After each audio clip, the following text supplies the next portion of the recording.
Good afternoon.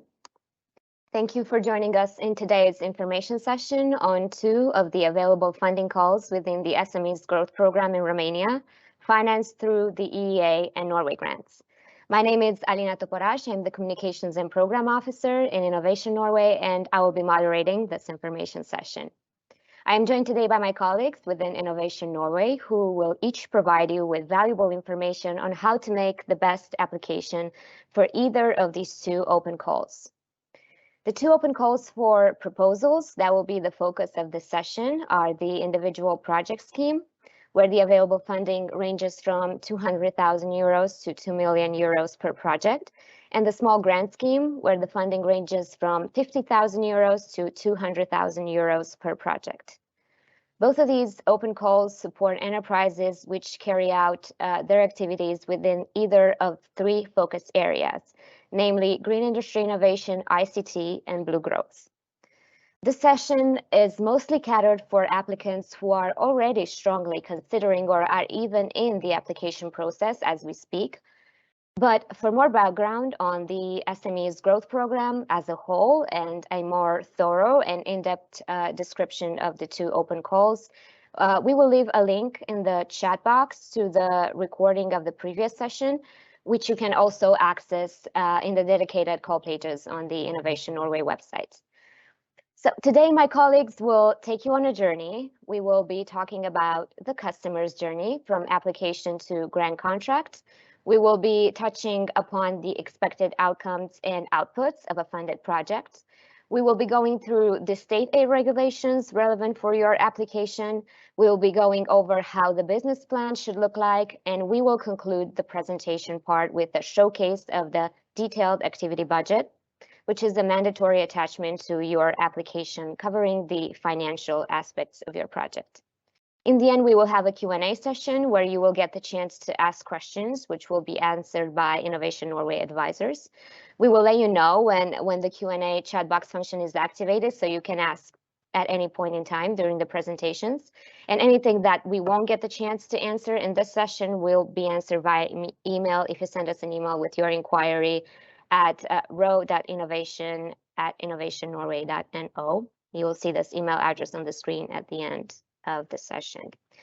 We will be using mostly, but not entirely, English for this session, as it is the official language of the SMEs Growth Program. But please feel free to ask your questions in either of the two languages.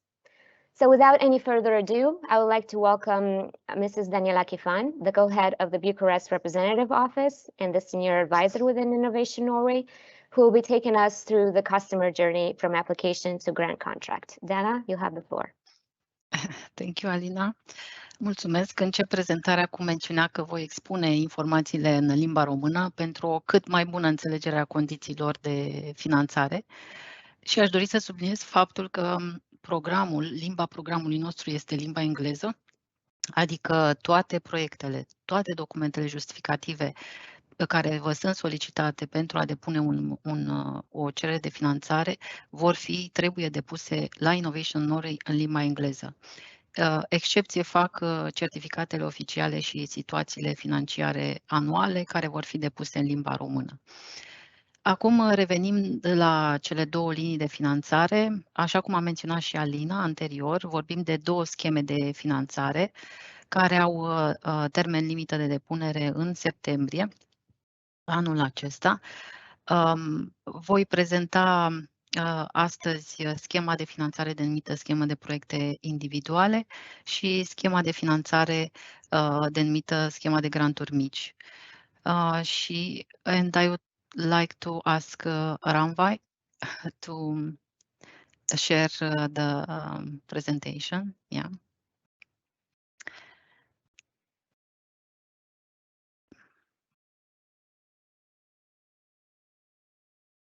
Perfect. Thank you, Ranvai. Așa cum spunea și Alina anterior, vorbim de 3 arii de program. Cele 3 arii de program sunt inovare verde în industrie, creștere albastră și tehnologia informației și comunicațiilor. Solicitanți eligibili pot fi societăți comerciale înființate în România și care funcționează potrivit legislației românești. Cadrul legislativ este reglementat prin legea 31/1990 privind societățile comerciale în România și, evident, modificările ulterioare aduse acestei legi. Dimensiunea finanțării nerambursabile în cazul schemei de granturi mari, schemei de proiecte individuale, variază între 200.000 de euro și 2 milioane de euro. În cazul celei de-a doua scheme de finanțare, cea de granturi mici, avem condiții asemănătoare de finanțare cu prima, însă există câteva diferențe incluse în call text. Acel call text se numește ghidul solicitantului, deci acolo găsiți condițiile de finanțare pentru fiecare din cele două scheme. Revenind la diferențele dintre cele două scheme, una dintre ele este aceea că dimensiunea grantului variază. În cazul schemei de granturi mici este între 50.000 și 200.000 de euro. Un proiect depus în cadrul schemei de granturi mici, prin care se solicită un grant mai mare de 200.000 de euro, va fi respins pentru că acesta este un criteriu de conformitate administrativă și eligibilitate. În slide-ul următor, next slide please. În slide-ul următor veți observa câteva informații legate de condițiile de finanțare. Acordarea grantului se face în condițiile respectării prevederilor regulamentului 651 din 2014 al Comisiei Europene pentru declararea anumitor categorii de ajutoare compatibile cu piața internă. În cadrul ambelor scheme de finanțare, finanțăm proiecte de investiție și proiecte de cercetare. În ce privește ariile de program Inovare Verde în industrie și creștere albastră, finanțăm investiții acordate în condițiile prevăzute de regulament pentru ajutorul regional. Harta ajutoarelor regionale se aplică în acest caz și de aceea intensitatea grantului variază între 50% și între 10%, mă scuzați, și 50% în funcție de locația investiției, deci de locul, regiunea în care este propusă investiția se desfășura. La aceste procente se pot adăuga bonusuri, un bonus de 10% pentru întreprinderi mijlocii, deci în cazul în care proiectul este depus de o companie mijlocie ca dimensiune, și 20% pentru întreprinderi mici. Precizez faptul că pentru a determina dimensiunea întreprinderilor, folosim definiția Comisiei Europene, definiția privind IMM-urile, definiție preluată și în legislația românească, cu elemente care definesc întreprinderile, precum numărul de angajați și cifra de afaceri. Proiectele de cercetare se întâlnesc în ariile de program Creștere albastră și Tehnologia informației și comunicațiilor, iar granturile pentru dezvoltare experimentală se acordă pentru activitățile care se încadrează în prevederile articolului 25 din același regulament 651, activități care privesc nivelele 5-8 de maturitate tehnologică, și anume activități de validare a tehnologiei în mediul relevant, activități de demonstrare a funcționalității modelului în condiții relevante de funcționare, de demonstrare a funcționalității prototipului și, în final, activități legate de obținerea unui sistem complet și validat care conduce la un produs nou pe piață. Categoriile de costuri eligibile pentru proiectele de dezvoltare experimentală sunt menționate în același articol 25 al regulamentului 651. Next slide, please. Thank you. Sunt și alte categorii de ajutoare de stat pe care le putem acorda, iar acestea sunt prezentate în acest slide. Ajutoare pentru participare la târguri și expoziții, ajutoare pentru consultanță în favoarea IMM-urilor sau ajutoare pentru protecția mediului. Prevederile cu privire la condițiile pe care trebuie să le îndeplinească companiile pentru a accesa aceste tipuri de ajutoare se regăsesc în același regulament 651 la articolele menționate pe slide, articolele 18, 19, 36, 37 și 38. Este de subliniat faptul că aceste ajutoare se acordă de obicei pentru activități secundare ale proiectului. De exemplu, se acordă ajutor pentru consultanță în cazul unui proiect propus de un IMM pentru activitatea de audit pe care o desfășoară pentru proiect. Deci, consultanța este strict legată de proiectul pe care îl propun. De asemenea, este important de menționat faptul că aceste ajutoare de stat se acordă în anumite condiții și în cadrul ajutorului regional, ajutorul menționat în slide-ul anterior, nu se acordă finanțare pentru investiții în sectorul transporturilor sau al producției de energie. Deci sunt niște limitări prevăzute de regulament în ceea ce privește ajutorul regional și listate în articolul 13 al regulamentului, pe care este bine să le cunoașteți înainte de a decide și de a începe pregătirea aplicației. Next slide, please. Da, desigur, una dintre întrebările des întâlnite este cea legată de eligibilitatea ideii de proiect. Este ideea mea eligibilă? Când vorbim despre aria de program Inovare Verde în industrie, activitățile eligibile sunt clare, sunt enumerate în ghidul solicitantului, în acel call text.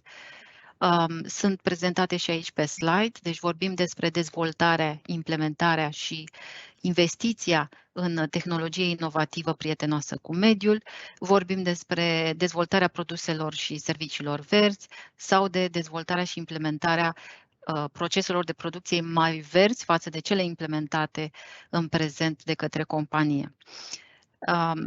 Câteva exemple ca să ne asigurăm că cei care își propun să depună proiecte înțeleg cât mai bine în ce constau aceste activități. În domeniul producției de mobilă poate fi finanțată o investiție prin care compania integrează o tehnologie inovatoare în actualul flux de producție. În domeniul ambalajelor alimentare, putem finanța investiții care conduc la creșterea competitivității companiei prin extinderea capacității de producție. În ce privește industria materialelor de construcții, investiții din această industrie pot fi finanțate cu ajutoare regionale. Avem și proiecte care sunt în derulare în acest moment, sunt finanțate. Proiecte care își propun îmbunătățirea competitivității companiei prin extinderea capacității de producție sau chiar fabricarea de produse noi. Un alt exemplu pe care l-am trecut aici pe slide este cel al reciclării deșeurilor. Putem finanța investiții în echipamente și utilaje care sunt folosite pentru reciclarea deșeurilor din sticlă. Este important de subliniat și colegii mei care vor continua prezentările în cadrul acestui webinar vor sublinia și ei, în special colega mea Frauke, care va avea o prezentare legată de indicatorii de outcome și output.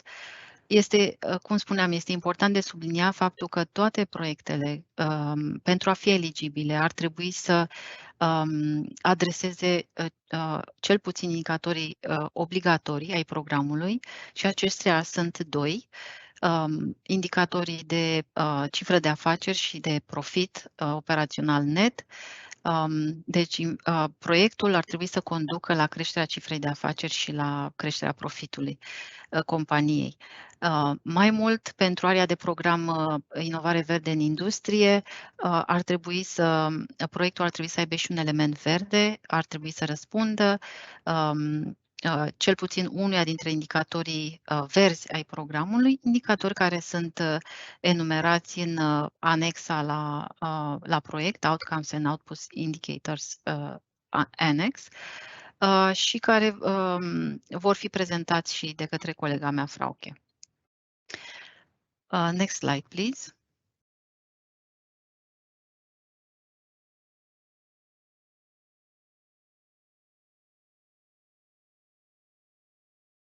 Thank you. În ce privește area de program creștere albastră, activitățile eligibile sunt cele enumerate, prezentate aici pe slide și enumerate în ghidul solicitantului. Vorbim despre investiții și proiecte de dezvoltare în domeniul turismului de coastă și maritim, suprastructurilor maritime, biotehnologie albastre sau resurselor maritime, dezvoltării de produse și soluții pentru transportul maritim. Menționez că este vorba despre dezvoltare, activități de dezvoltare care implică cercetare, dezvoltare experimentală și nu acelea de investiții. Investițiile în domeniul transportului maritim nu sunt finanțate în cadrul programului nostru. Apoi vorbim despre dezvoltarea soluțiilor de energie albastră și aici iarăși excludem investițiile în producția de energie. Programul nostru nu vizează investiția în producția de energie. Avem un program separat numit Programul Energie în România, care finanțează astfel de proiecte. În cadrul programului nostru finanțăm partea de cercetare, partea de dezvoltare experimentală, de găsirea soluțiilor noi pentru energie albastră, de folosirea apei ca resursă de energie. Apoi, dezvoltare de produse și soluții inovatoare în domeniul pescuitului și acvaculturii și, evident, dezvoltare de soluții inovative legate de deșeurile care se găsesc în ape și soluții privind alimentarea cu apă. Câteva exemple sunt prezentate în slide, câteva exemple de proiecte, de idei de proiecte care ar putea să fie eligibile, dar și de idei de proiecte care nu sunt eligibile, pe care nu le vom accepta.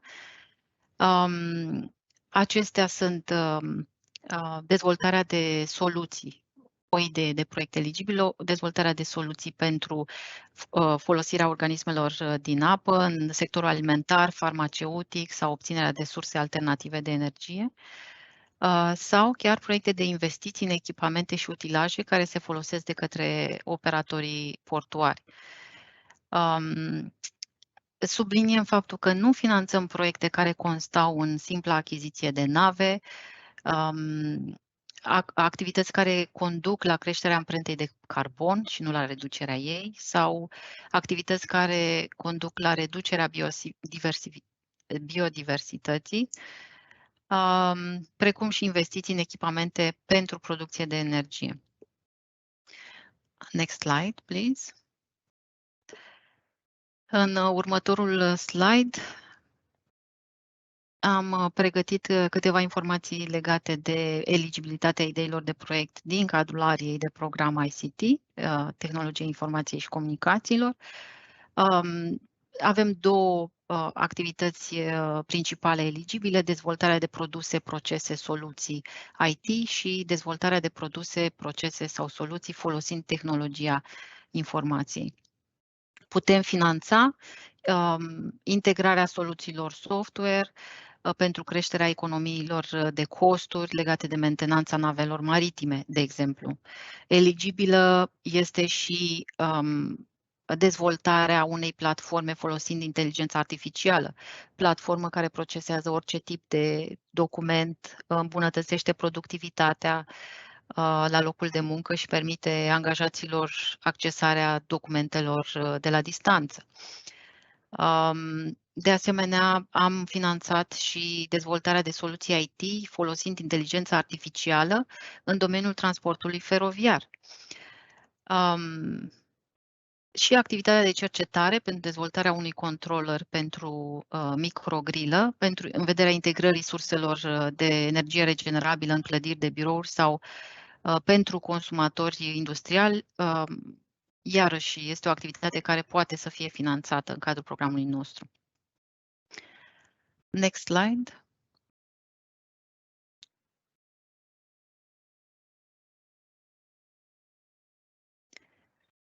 Da, thank you.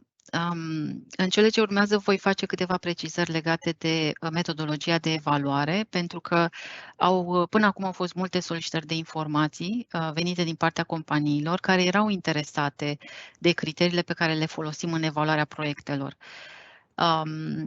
Câteva elemente importante în momentul în care pregătiți cererea de finanțare. Cum este făcută evaluarea proiectului? Care sunt instrumentele folosite în evaluare? Aceste lucruri sunt menționate în metodologia noastră de evaluare care e publicată pe site. Evaluarea constă în mai multe etape, fiecare dintre ele presupunând interacțiunea dintre companie, cel care aplică, și Innovation Norway. Prima etapă este cea a evaluării administrative și a verificării eligibilității. Verificăm dacă solicitantul a respectat cerințele noastre, cerințele prezentate în ghidul solicitanților, în acel call text, și a depus documentele menționate în apelul de propuneri. În cazul în care lipsește o informație din seria celor solicitate, vom transmite clarificări companiei care a depus proiectul. Compania are la dispoziție 10 zile pentru a răspunde. În acest context, este important de subliniat faptul că datele de contact incluse în proiect ar trebui să fie datele de contact ale companiei și nu ale consultantului, în cazul în care proiectul folosește consultant, proiectul este pregătit de un consultant. Comunicarea dintre Innovation Norway și solicitant este una directă. În cazul în care proiectul îndeplinește toate criteriile de conformitate administrativă și eligibilitate, el va trece în etapa următoare, cea a evaluării tehnice și financiare.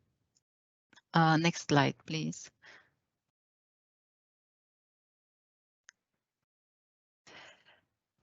Etapa evaluării tehnice și financiare.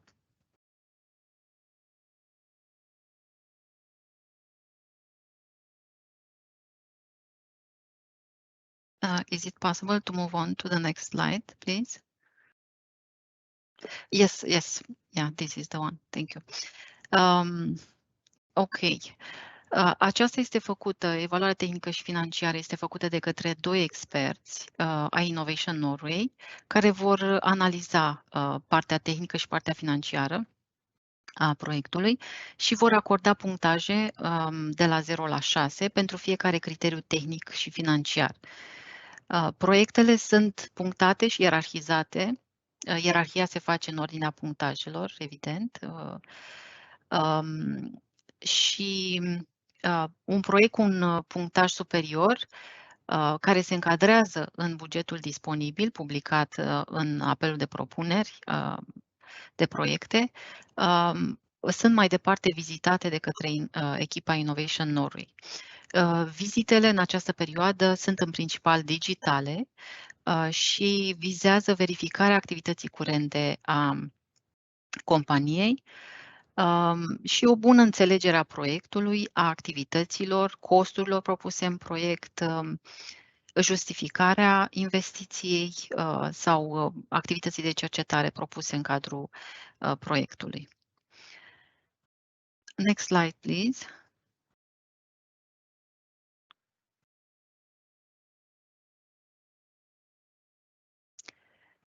După etapa de evaluare tehnică și financiară, urmează faza de selecție și de decizie. Următorul slide este legat de etapa de selecție și decizie. Proiectele propuse pentru finanțare sunt prezentate Comitetului de Decizie din Innovation Norway.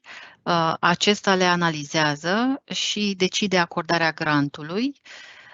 Companiile declarate câștigătoare vor fi informate în legătură cu decizia și le vor fi prezentate oferte de grant.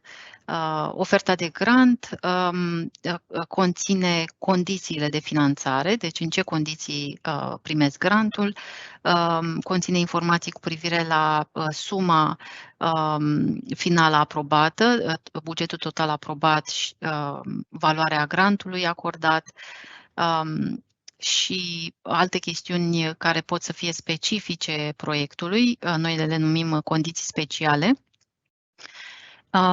De asemenea, împreună cu oferta de grant, transmitem și template-ul pentru acceptarea ofertei. Este un template care poate să fie folosit odată ce sunt de acord cu acordarea grantului, solicitantul devine promotor de proiect și semnează oferta de grant. Astfel, considerăm contractul de grant încheiat între cele două părți. Este important, aș spune eu, de subliniat faptul că sunt informații detaliate prezentate în metodologia și în criteriile de evaluare pe care le folosim pentru cele două scheme de finanțare. Aceste informații incluse în metodologie se pot accesa oricând, sunt la îndemâna dumneavoastră, se regăsesc pe site-ul nostru, în informații despre cum evaluăm se regăsesc și în ghidul solicitantului în call text la secțiunea 2. Iar metodologia o regăsiți la rubrica Essential Reading, informații importante de citit, de pe site-ul nostru. Acolo o puteți accesa ca și document. Aceasta a fost prezentarea mea. Sunt convinsă că sunt întrebări legate de condițiile de finanțare, de procesul de evaluare. Nu ezitați să le adresați. Așa cum a spus și colega mea, Alina, acestea pot fi scrise în căsuța de chat de pe acest Teams meeting. Și în măsura timpului disponibil vom răspunde la ele în sesiunea finală de întrebări și răspunsuri din cadrul webinarului. Mulțumesc. Thank you, Alina.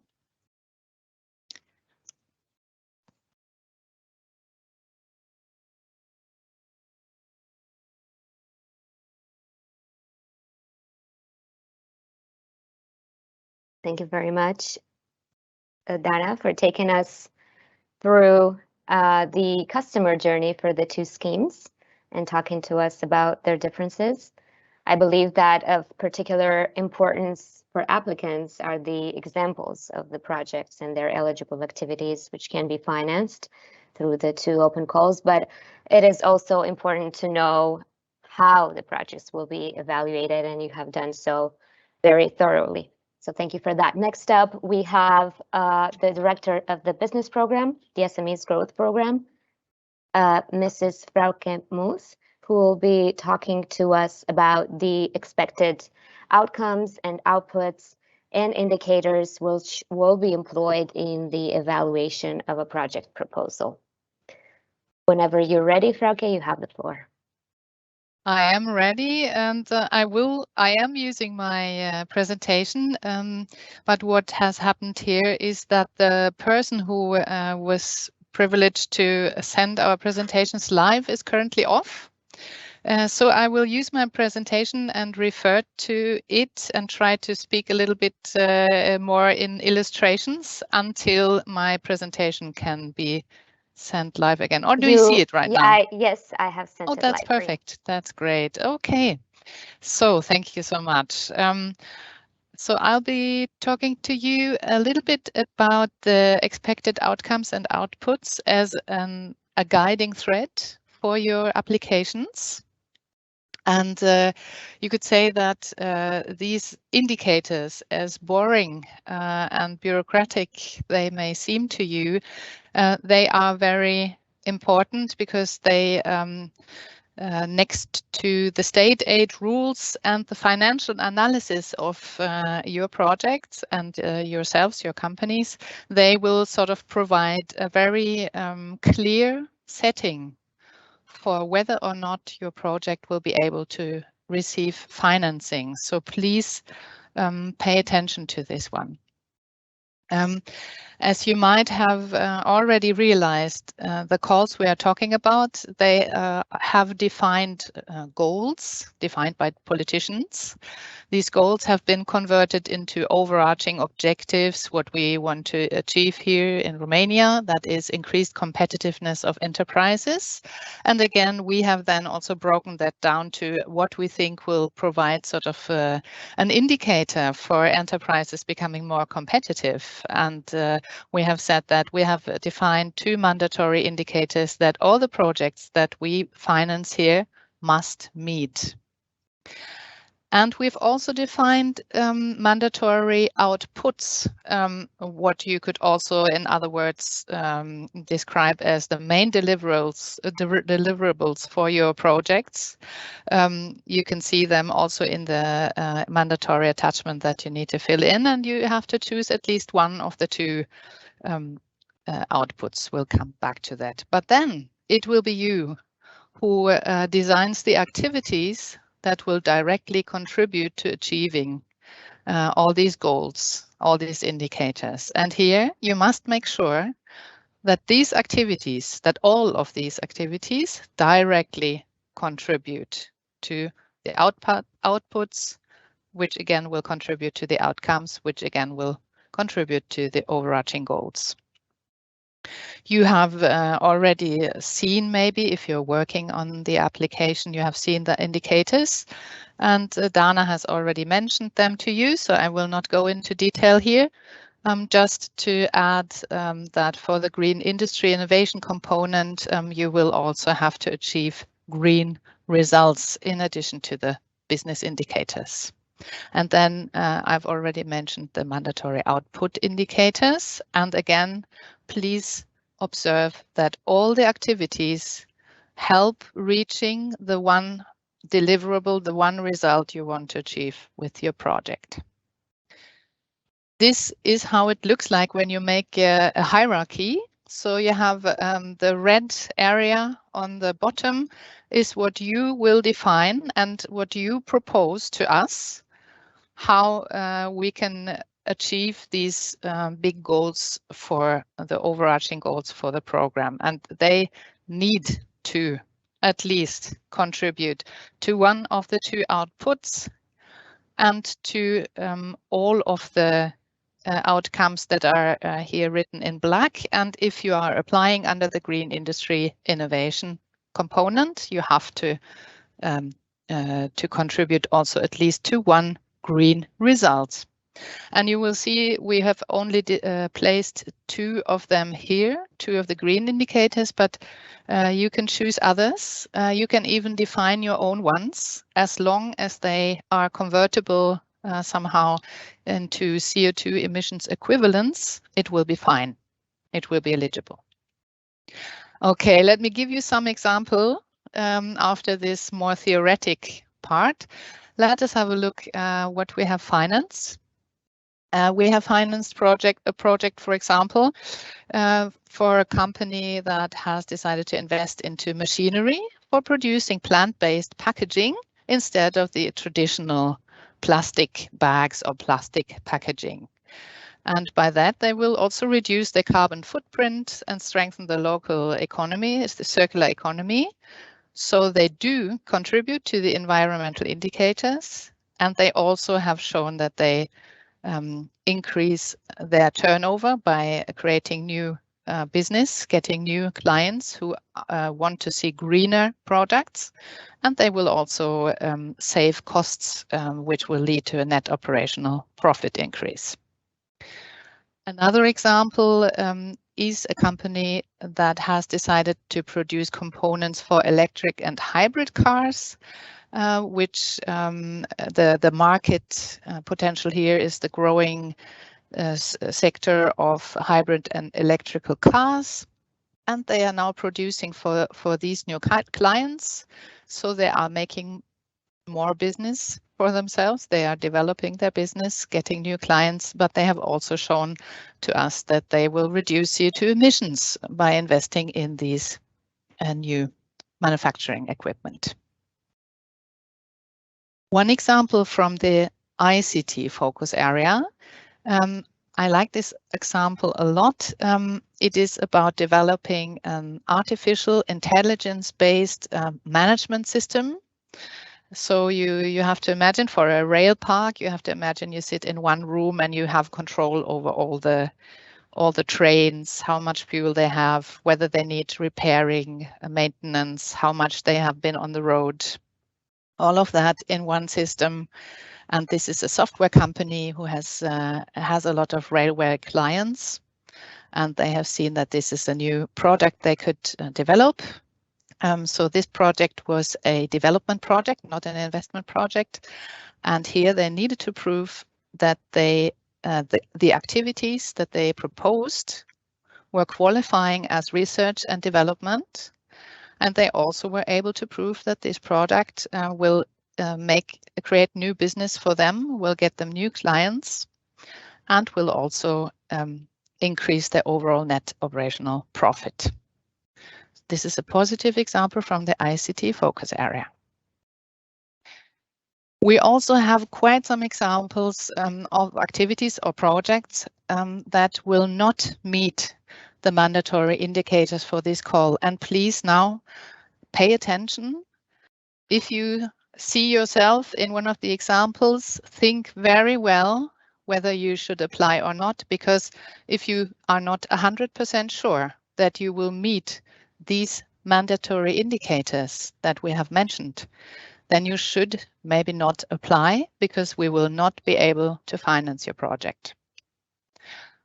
One example is the greening of a hospital that had planned to invest in a lot of waste treatment and ventilation equipment, which is of course very positive, because it will make the hospital greener and economize or save a lot of energy, but it will not create any new business for the hospital. So the hospital will not get new patients by getting a better waste treatment and ventilation system. And that is why such project cannot be financed under our call. Then we have received some applications before from ICT companies who wanted to develop apps, platforms, user interfaces. And we've seen that a lot of them did not qualify for research and development, because when you reply under the indicator, the output indicator, innovative technologies, processes, solutions developed, you have to show, you have to be able to argue that your project activities are novel, creative, that they are uncertain in the outcome, there might be a little risk involved, that they're systematic and transferable in the sense of this famous Frascati manual, who tells us what is experimental development and what isn't. And many of those apps and platform development projects will have big difficulties to show this. So please make sure that you are 100% well prepared, well argued in your project applications, because only activities that comply with these criteria can be financed. And also, do not forget, it's nice to have your own app, but if there is no need in the market because there are already 5 competitors doing the same, then the likelihood decreases that your project will receive financing.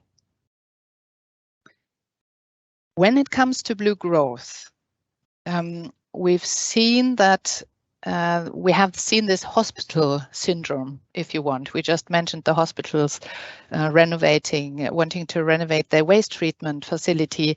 We have also seen examples of bed and breakfast or guest house companies wanting to modernize their guest houses by the sea. And in general, tourism, blue growth tourism is an eligible area for activities under this call. But unfortunately, what will not meet the mandatory business indicators are projects that aim at renovating or modernizing existing guest houses or hotels, which of course will then attract tourists and lead to full bookings, but they will not create new business beyond your current capacity or diversify your business. What could be eligible in this context would be if you were to add a couple of more guest houses or one dormitory with more beds in order to receive more tourists, thus leading to a greater capacity of your business, of your, so to say, service, tourism service. So this would be a positive eligible activity. We also have some other examples that would not meet the mandatory indicators for this call. Purchasing vehicles that will bring your employees to work is very nice, but it will not generate new business for your company and can thus not be financed under these calls. Also, putting things on wheels, making them mobile, like a mobile production, will not usually be considered as meeting the business indicators because it will not increase your production capacity. Also, please remember that we are talking about a business and innovation program, and our outputs will always have the adjective innovative. So we want to see innovative projects, innovative technologies, processes, or solutions to be developed, or we want to see for the investment part, innovative technologies and so on applied to the enterprise. That means that projects that are mainly about sustaining or improving products or services that are based on the current needs and on the current needs of current customers, like replacing machines with a modernized version, but not really adding to the, not really creating a new market or a new clients or new commissions, they will probably not be considered very innovative. That does not mean that you are kicked out immediately in this technical assessment phase, but it will probably lead to your project not getting financed because it might not be competitive enough with other projects against other projects that are more innovative. So please also reconsider if you are thinking of something that simply needs modernization,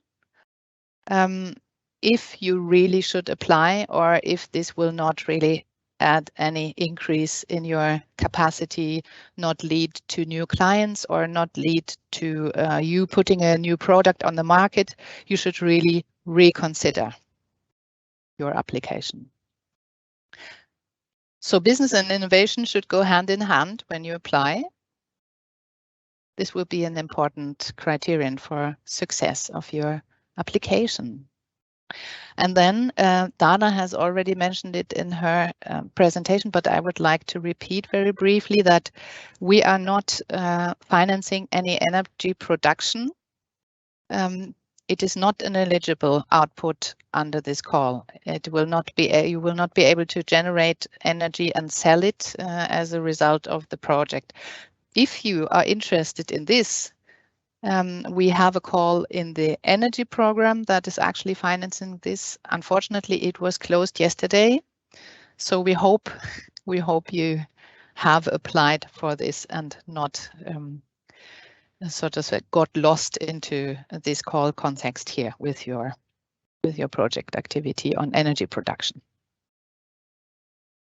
Finally, most of this information can be found in one of our essential readings. And I know reading is boring and it takes a lot of time, but it will pay off if you, in addition to this webinar, take the time and read through our documents. I think it is worth your time. Good.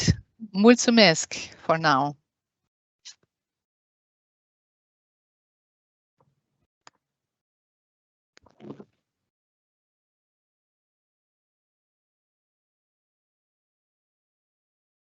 Thank you very much, Frauke.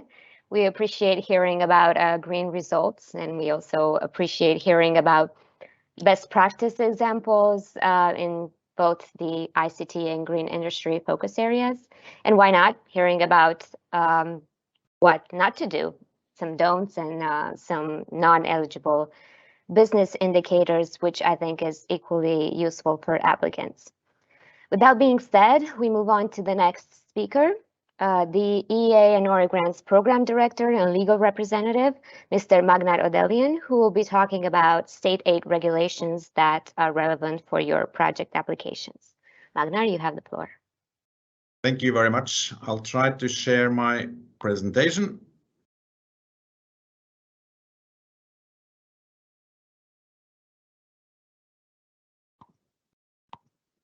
Okay, let's see. Hopefully you can now see it. Can I get that confirmed? Can you see the presentation? Yes. You can see it. Thank you very much. You have already got a flavor of the state aid rules, both from Dana and Frauke. So it will perhaps be a little bit of repetition, some of the things I would like to say, but as a lawyer, I'm of the opinion that it can't be said too many times, the important aspects related to state aid. So what I will do now is to inform you about the framework, the state aid framework that will be applicable for this call and how we will use it. The starting point is, of course, that we will use the so-called General Block Exemption Regulation, called GBER. That is a regulation that has now been in force for 8 or 7-8 years. So perhaps it's rather familiar for some of you, but I will go through it a little bit. Of course, as a general Magnar? Yeah, Sorry. Could we ask you to go full screen? It will be easier on the presentation. I'm not full screen. No. But now? Yes, thank you. Oh, thank you. Yeah, there are some excluded areas in general from GBER. I have stated them and put them in red because they will then not be applicable neither for our call for proposals. And that is, first of all, export aid, all kind of activities directly related to export. For instance, you can't get funding from our program to find customers in Norway or other international markets, because that would be contrary to the provisions on export aid. Also fisheries and agriculture, and that is because, as you probably know, that they are subject to the common EU policies on fisheries and agriculture. So they are not covered by the GBER. They have some specific other regulations. However, it will be possible to finance projects related to research and development. And then we have the coal sector is also excluded from funding from GBER. And then you have some general conditions. That is, first of all, the incentive effect. And that means that you can't have started the projects before you apply for funding. Then you will be excluded from the starting point. So make sure that you will apply for funding for a project that has not started. And for large companies, there's even stricter requirements, the proof of lack of profitability without aid and so on. But this is, of course, a program mostly for SMEs. And then the most important thing is to remember that you should not start the project before you have applied for funding, because that will not be eligible.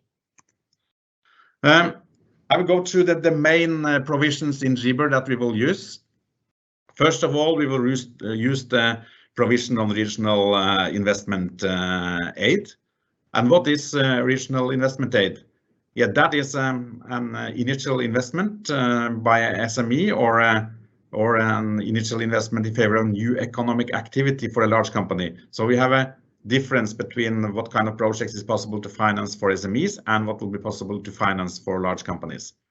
Of course, the GBER will also give a possibility to finance operating aid, but that will not be applied in our program. We are not financing operating aid by our program. We are only financing investments.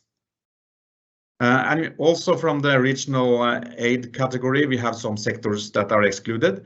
Yeah, you heard a little bit about them already from what Dana said. The transport sector is excluded. The energy production, the energy generation, distribution and infrastructure. Shipbuilding is excluded. Partly the textile sector, primary agricultural production, and then, as I already said, investment in fisheries and aquaculture. They are excluded. So if you have projects within such areas, then you should probably contact the help desk, because it will still be possible to finance projects related to research and development, but not investment projects within the areas. What is then the definition of initial investments? That could be one, to set up a completely new establishment.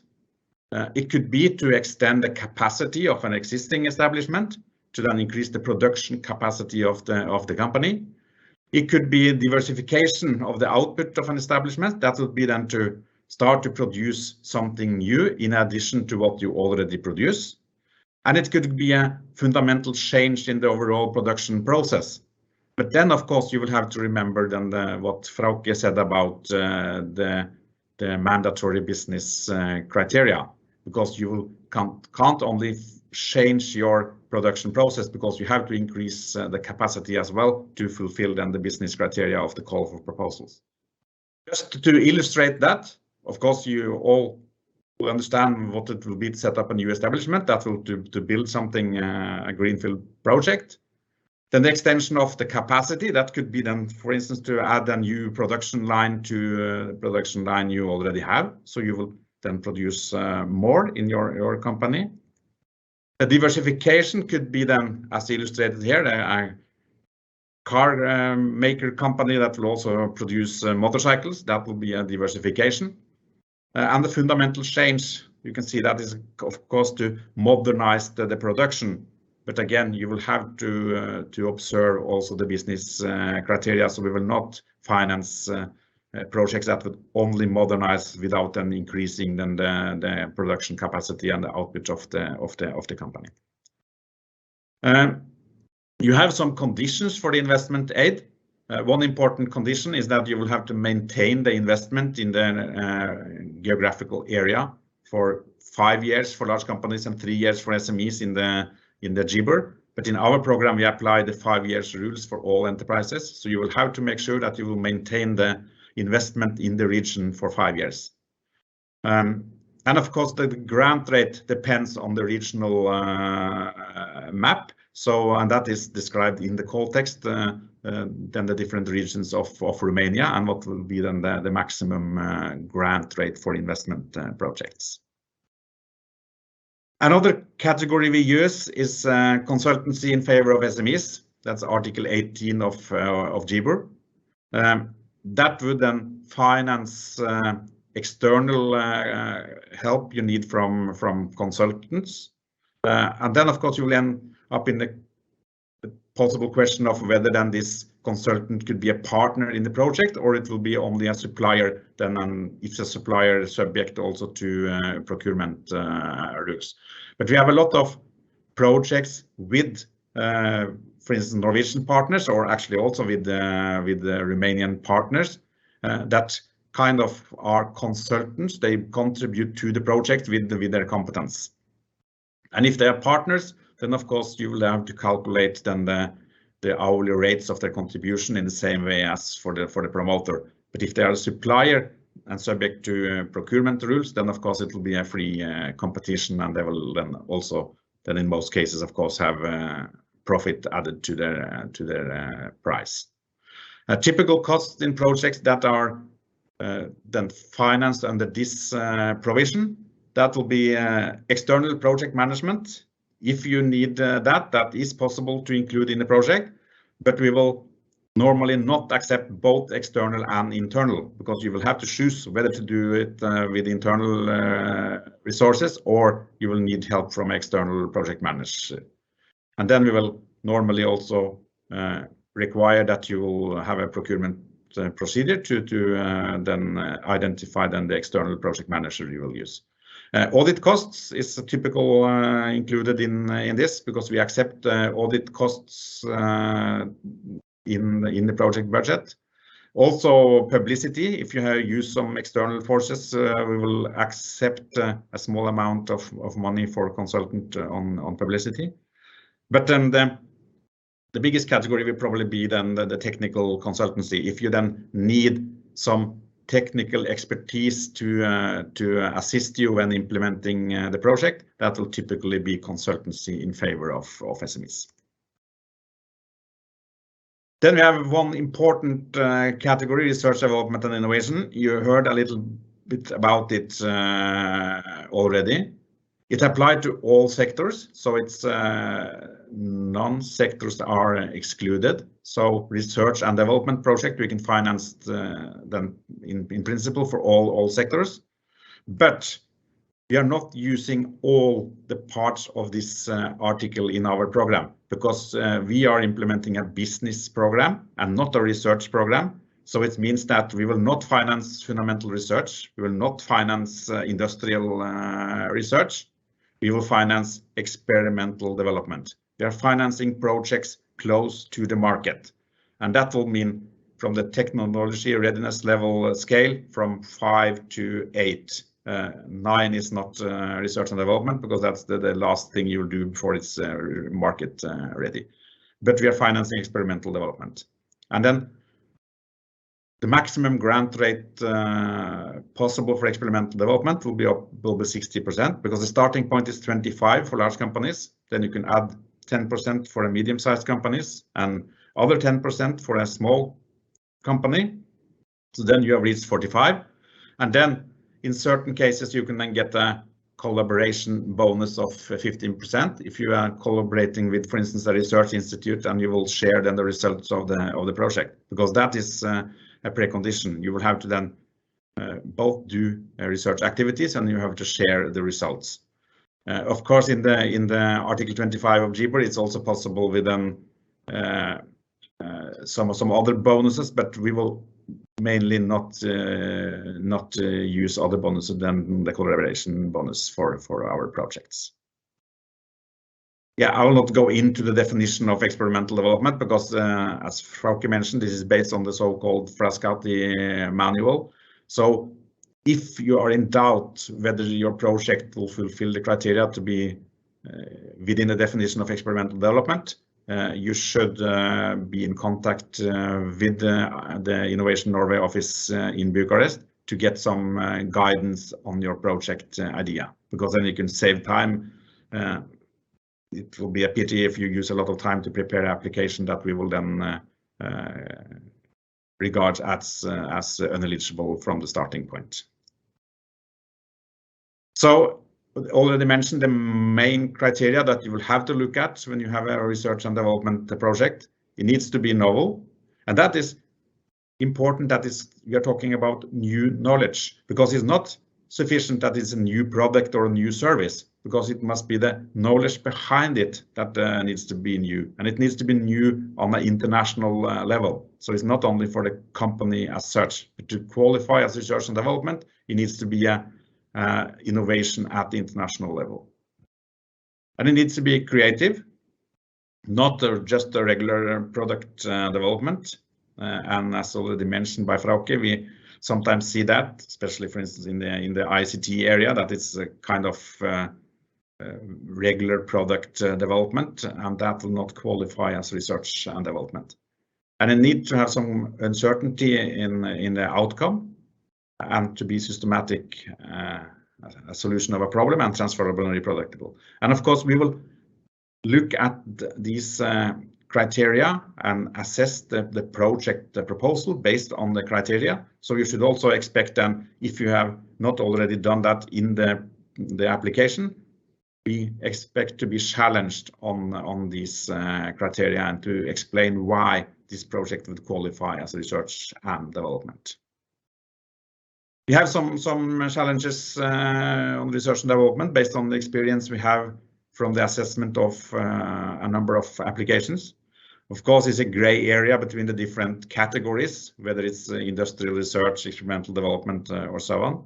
Well, we have kind of solved that by saying that we will only finance experimental development, so we will give them the grant rate according to that. And then if you have more partners in the project, it's important to underline that the projects we finance, they are not consortia based. They are one singular Romanian company, but you can add partners that will contribute directly to your project. But it's possible to share the results, for instance, with a research institute or with another other company. But then we will need to see that clearly described, for instance, in the partnership agreement. Then we have a problem we have seen in many projects, and that's about pilots. Of course, it's nice to say that you are developing a pilot, but we have seen cases where then an applicant will bring in, for instance, a Norwegian partner, and they will bring their technology to, for instance, then Romania and call it a pilot. But if it's already tested in Norway, then it's not possible to define it as a pilot. And also then ICT software, a lot of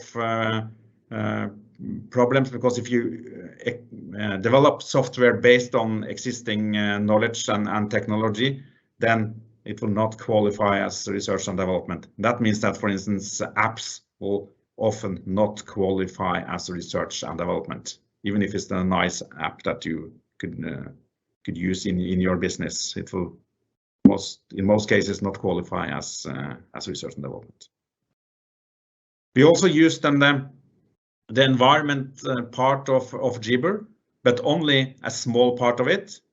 We will use then the articles on early adaptation or going behind EU standards, higher environmental protection. But again, be aware of the business criteria in the call for proposals, because we will not finance projects that will only give environmental benefits to the company. We expect the company also to increase its businesses by then adding the production capacity. But we could in some cases use then the provisions on environment as the legal basis.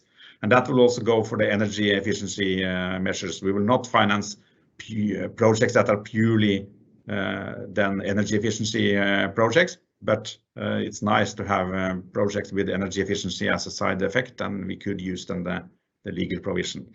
But as already said, we are not financing production of energy, so the areas in red, they are not a part of our call for proposal, because that would be more for the energy program we are operating. And we have a distinction between then the business program and the energy program, and also for the research programs. So we are covering the business program area.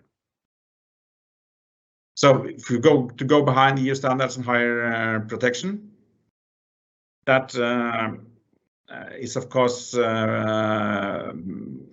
possible, and it will be up to 60% financing for it. Early implementation of already adopted standards, that could be up to 35%. If there are no standards, it's more flexible. You will only have to prove then the environmental effect of the investment, and only the cost related to that will directly contribute to the higher protection as regards environment will be eligible costs in the projects. But again, remember the business criteria, they are extremely important. So energy efficiency, yes, we can finance that, but it will only be then the extra investment costs necessary. We have a few more categories that we will use in our call for proposals. First of all, it's possible to include participation in fairs in the project budget, because we have Article 19 of GBER included in the call text as the legal provision. That requires that the fairs you would like to participate in, that they are identified with them, the names. You can not just as a lump sum include 5,000 euros for participation in fairs. That is not possible. You will have to identify the specific fair, and you will of course have to then have a stand at that fair. It's not possible to get travel support to travel around Europe or other parts of the world to participate in fairs. That is not possible. Also, innovation aid for SMEs. We will normally not finance secondments of experts from, for instance, research institute, because we are not financing that type of project. But this will mainly be relevant, for instance, if you need to do some work to secure your IPR and so on, and you will use not external consultants to do that, but your own resources. Then, for instance, then the innovation aid for SMEs could be a relevant and applicable legal provision. As said in the call text, exceptionally, support can be awarded as de minimis. That is really exceptionally, because we will not use de minimis to boost grant rates. So if we have another legal provision that would be applicable, we'll use that. But we have in some cases used de minimis, for instance, to save the partnership within other companies or research institutes, mainly if the applicant has been a large company, because they are not eligible for consultancy for SMEs. So it's very difficult to finance consultancy activities for large companies. So then we have in some cases used the de minimis. But again, we are not using de minimis to boost the grant rates. You should be aware of that when you prepare your project budget. Thank you. I think that was what I wanted to say about state aid. And again, I will also underline, as already said, that if you have questions about your project idea and or the different aspect and the rules we will apply, please don't hesitate to contact our Bucharest office, and we will try to answer your questions as good and as fast as possible. Thank you very much.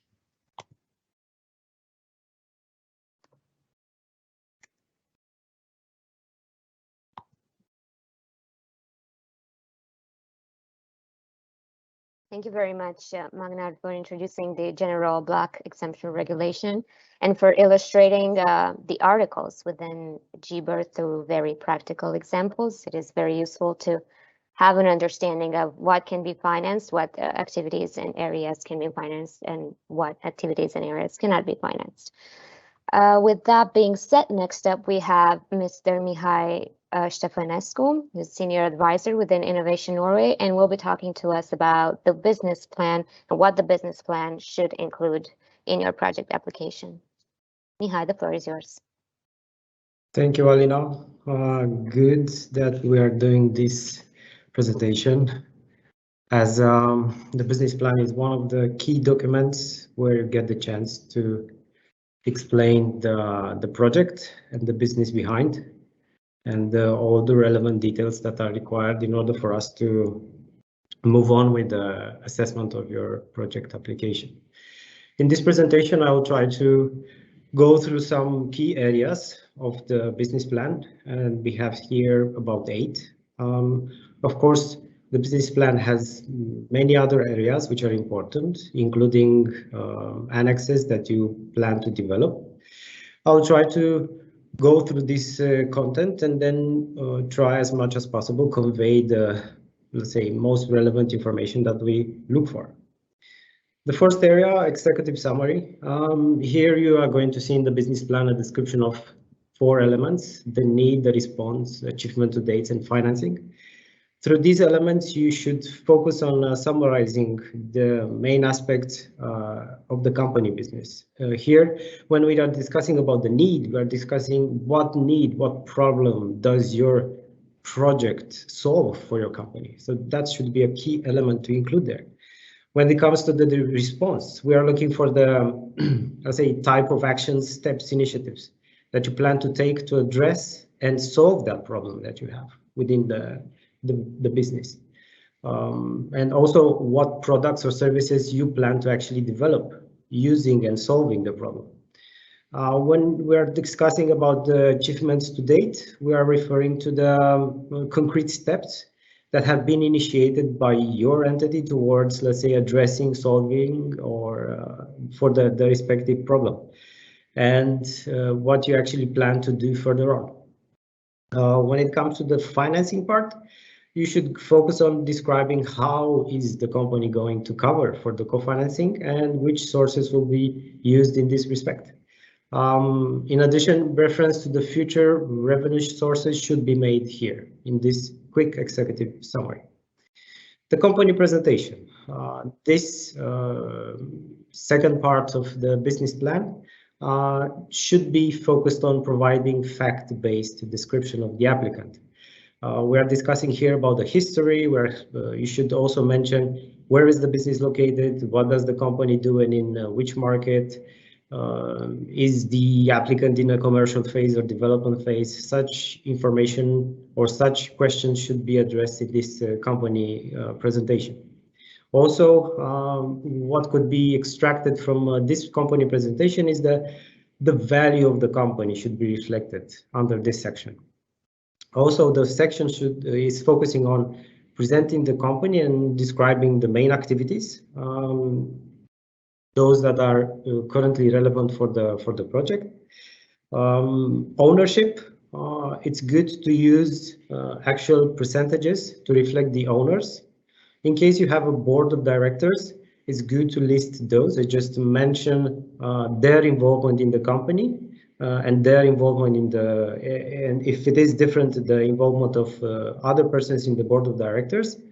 Also, it's good to see how the decision is taken within the company in order to understand if there is a board and who is and how the decisions are made, or if there is no board of directors, how is the decision made in the company.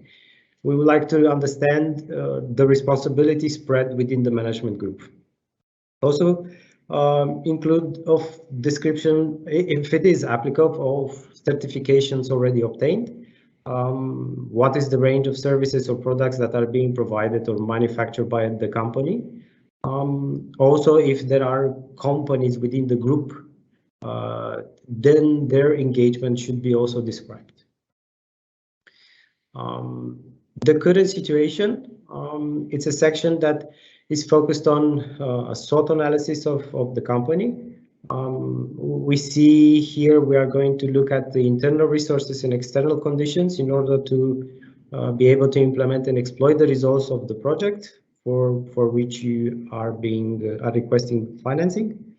We'll also look at the market presentation. The interest should be focused on presenting the percentages of your market share within local, regional, national, or world market. A segment, customer segment and customer relationship, also distribution channels. Point out whom are your main suppliers, for instance, when it comes to providing raw materials.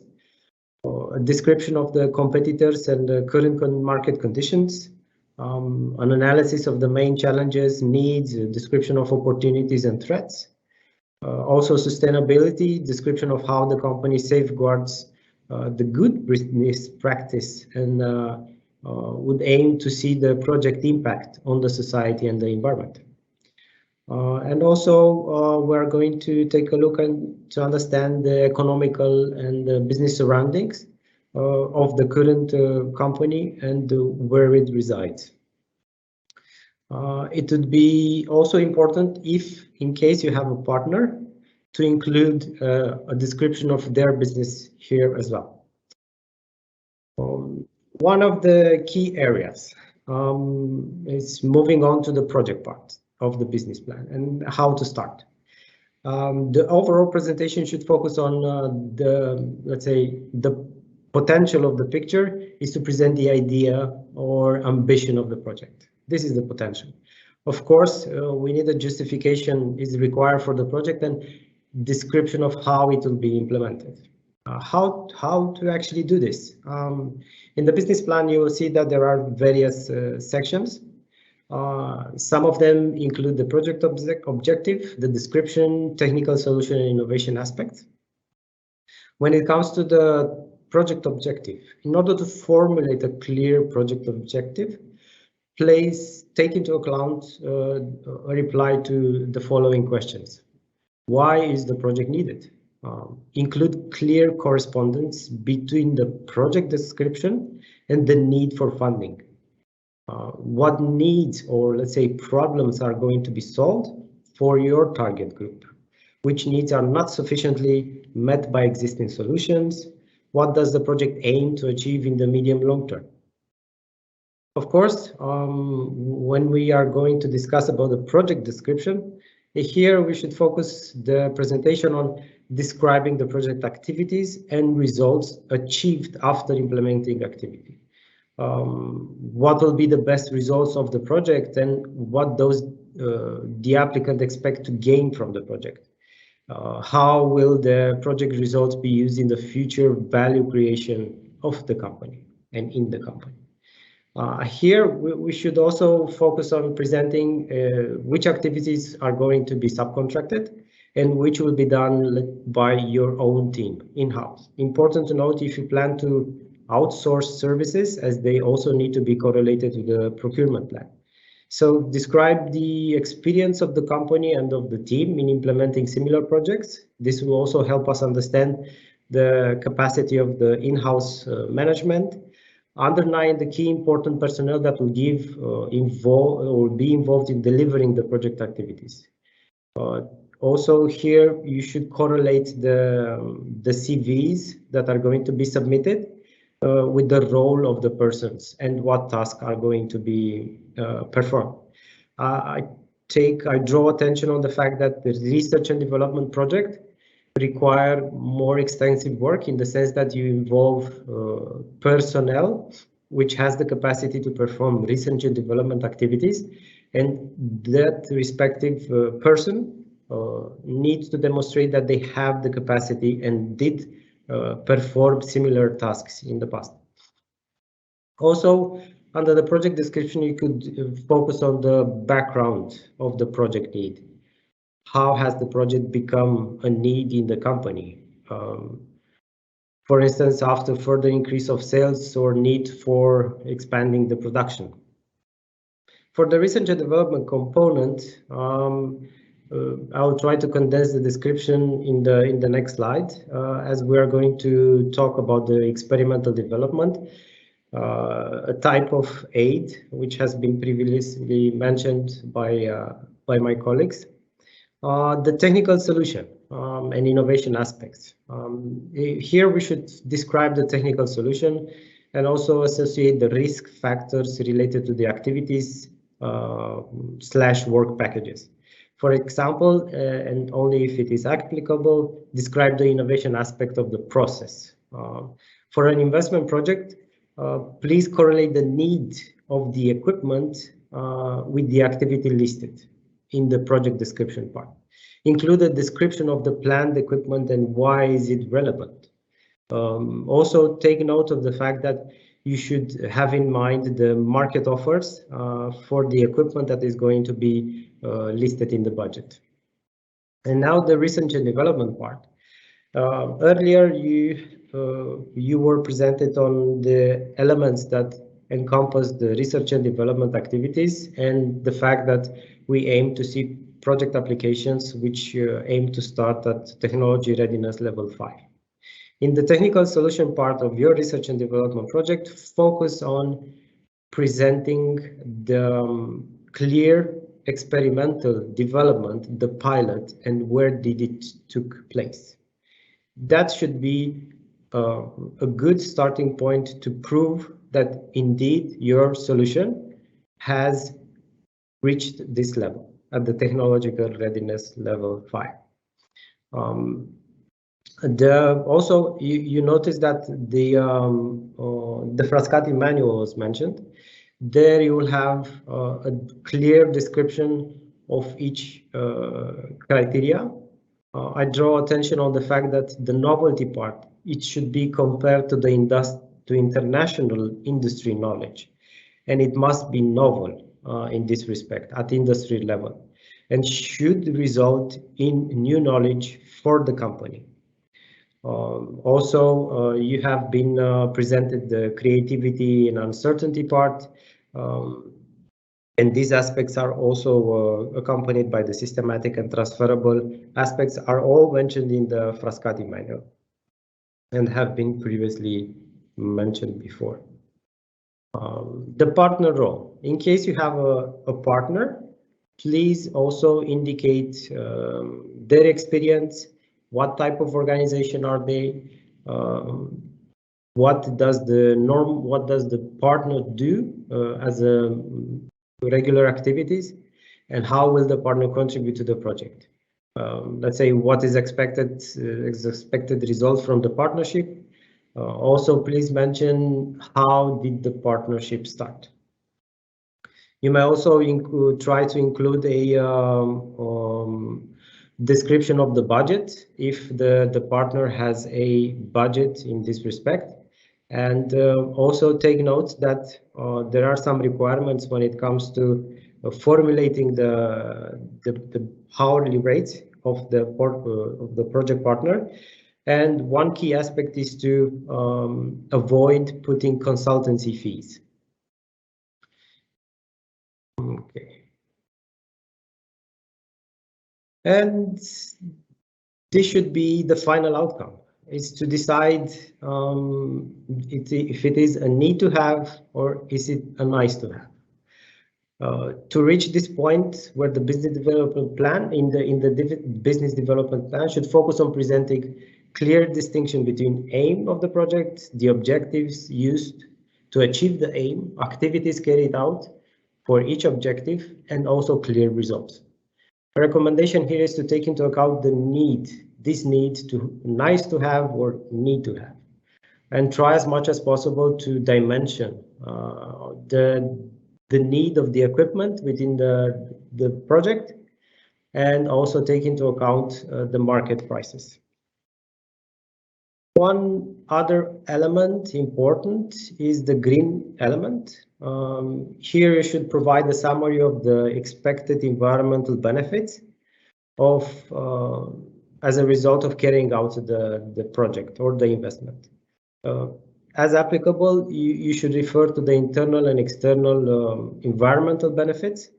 Where possible, indicate numbers, amounts, the expected environmental benefits in when it comes to tons of CO2 per year prevented from releasing the atmosphere, or tons of paper waste recycled, or tons of fuel saved.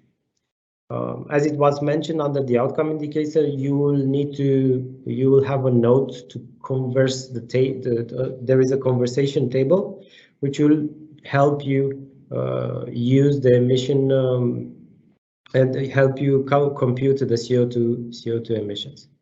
This green element aspect is more relevant for the focus area of green industry innovation.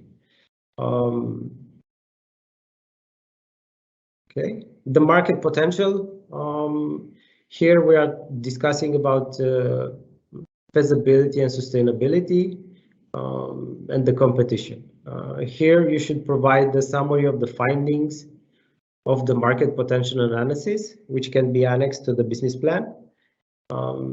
In connection to the product services that will be the focus in your project, please refer also to the market size, the market growth, competition that you face, profitability of your solution, product or service, consumer, what is your competitive advantage, how do you actually plan to distribute the future product. Also, forecast the total opportunity in terms of number of customers and revenue potential, and estimate your market share. One of the last elements in my presentation relates to two aspects, sustainability and releasing effect. When it comes to sustainability, we are talking about the sustainability of the investment, for instance, durability of a project after the implementation deadline. And here you should describe the sustainability in relation to the results produced and how will the company be able to develop further based on these results. And when it comes to the releasing effect, describe why the project can't be implemented without the funding from this program. And why is the funding necessary to get the project implemented? How would it release the project? what role the granting connection has the granting connection with the company. Other elements include what advantages will this project produce for the company. For instance, will the project accelerate or generate significant benefits? Such items need to be described. Thank you, and wish you to write an inspiring business plan.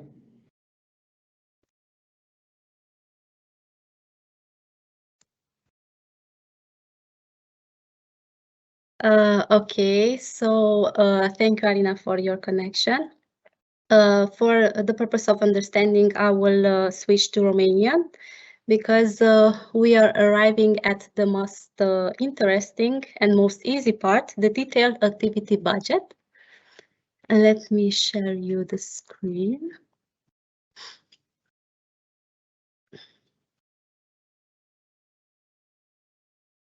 Ok.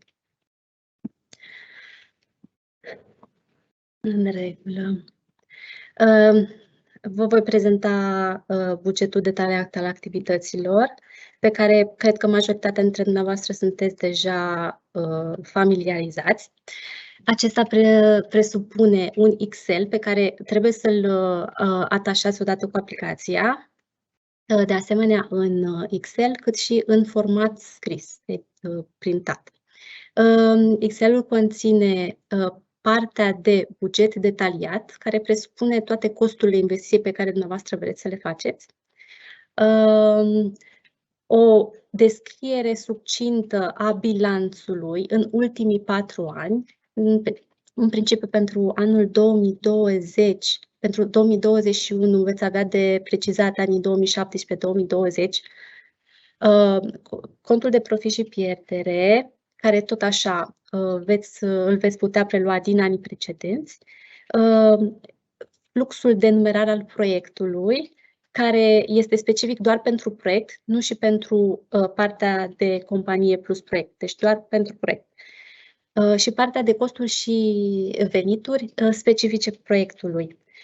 Rugămintea mea este, înainte să completați acest Excel, vă rog să citiți cu atenție ghidul pentru bugetul detaliat și previziunea financiară, pentru că acolo veți găsi clar explicații în care veți putea vedea cum anume să completați sheet-urile din Excel.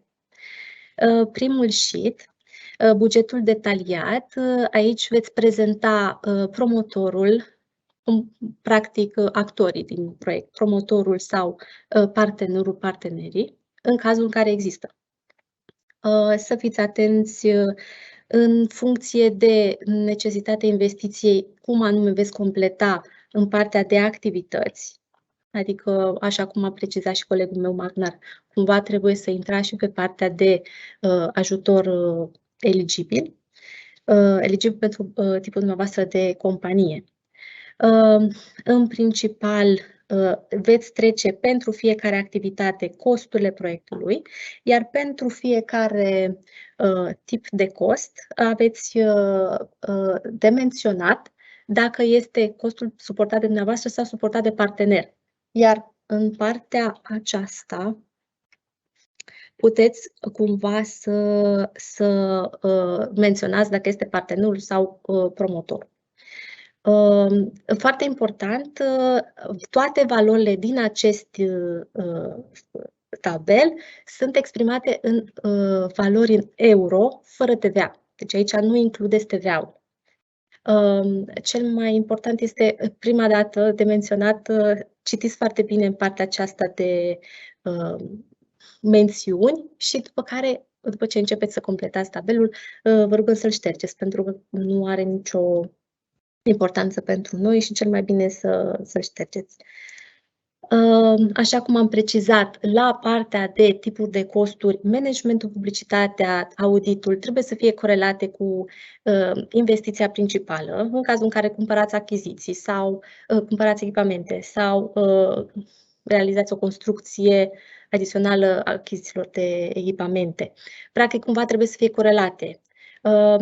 Pentru că astfel, în partea de eligibilitate, vom face noi corelarea și atunci va dura mai mult până când practic vom lua legătura cu dumneavoastră, vă vom preciza că costul respectiv este prea mare și atunci va trebui să facem niște ajustări. Cel mai bine să le faceți dumneavoastră de la bun început. Întotdeauna, la menționarea costurilor investiției, vă rugăm să atașați oferte care să justifice costul respectiv, pentru că, practic, acesta fundamentează și mai mult bugetul. Nu includeți în buget costuri care sunt 100% susținute, suportate de dumneavoastră. Deci acelea nu trebuie să se includă. Și așa cum am spus, în buget, practic, este valoarea investiției fără TVA. Deci toate valorile vor fi fără TVA. Pentru că mai departe vă vom arăta și unde va fi precizat TVA-ul. Bun, al doilea sheet este sheet-ul de bilanț, în care se vor prezenta anii istorici. Și mai bine trecem în partea aceasta. Se prezintă anii istorici. Pentru 2021, anul N va fi 2020 și îi precizați 2017, 18, 19, 20. Aici de menționat este tot timpul să utilizați cursul de schimb care este precizat în partea de sus a tabelului, acum în funcție de fiecare apel. Cel mai important este pentru partea de prezentare a bilanțului, vă rog să consultați ghidul pentru bugetul detaliat și previziuni financiare, pentru că acolo, practic, vă arată care sunt echivalentele acestor linii. Practic, sunt unele mici diferențe față de această modalitate de prezentare față de ce știm noi în bilanțul clasic și atunci va trebui să le folosiți. Să nu prezentați informațiile, cifrele, trebuie să nu aibă zecimale și să nu fie prezentate în mii euro. Deci, practic, luați cifra și o puneți în acest tabel, împărțiți la valoarea din euro precizate de noi și veți avea valoarea.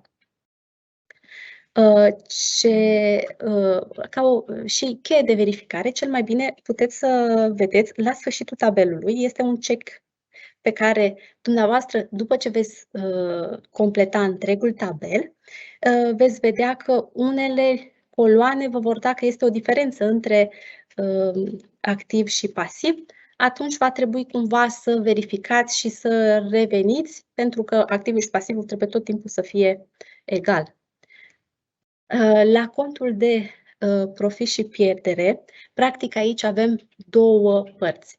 Prima parte se prezintă anii istorici, N-3 până la N, adică 2017-2020, pentru colurile care se depun în 2021.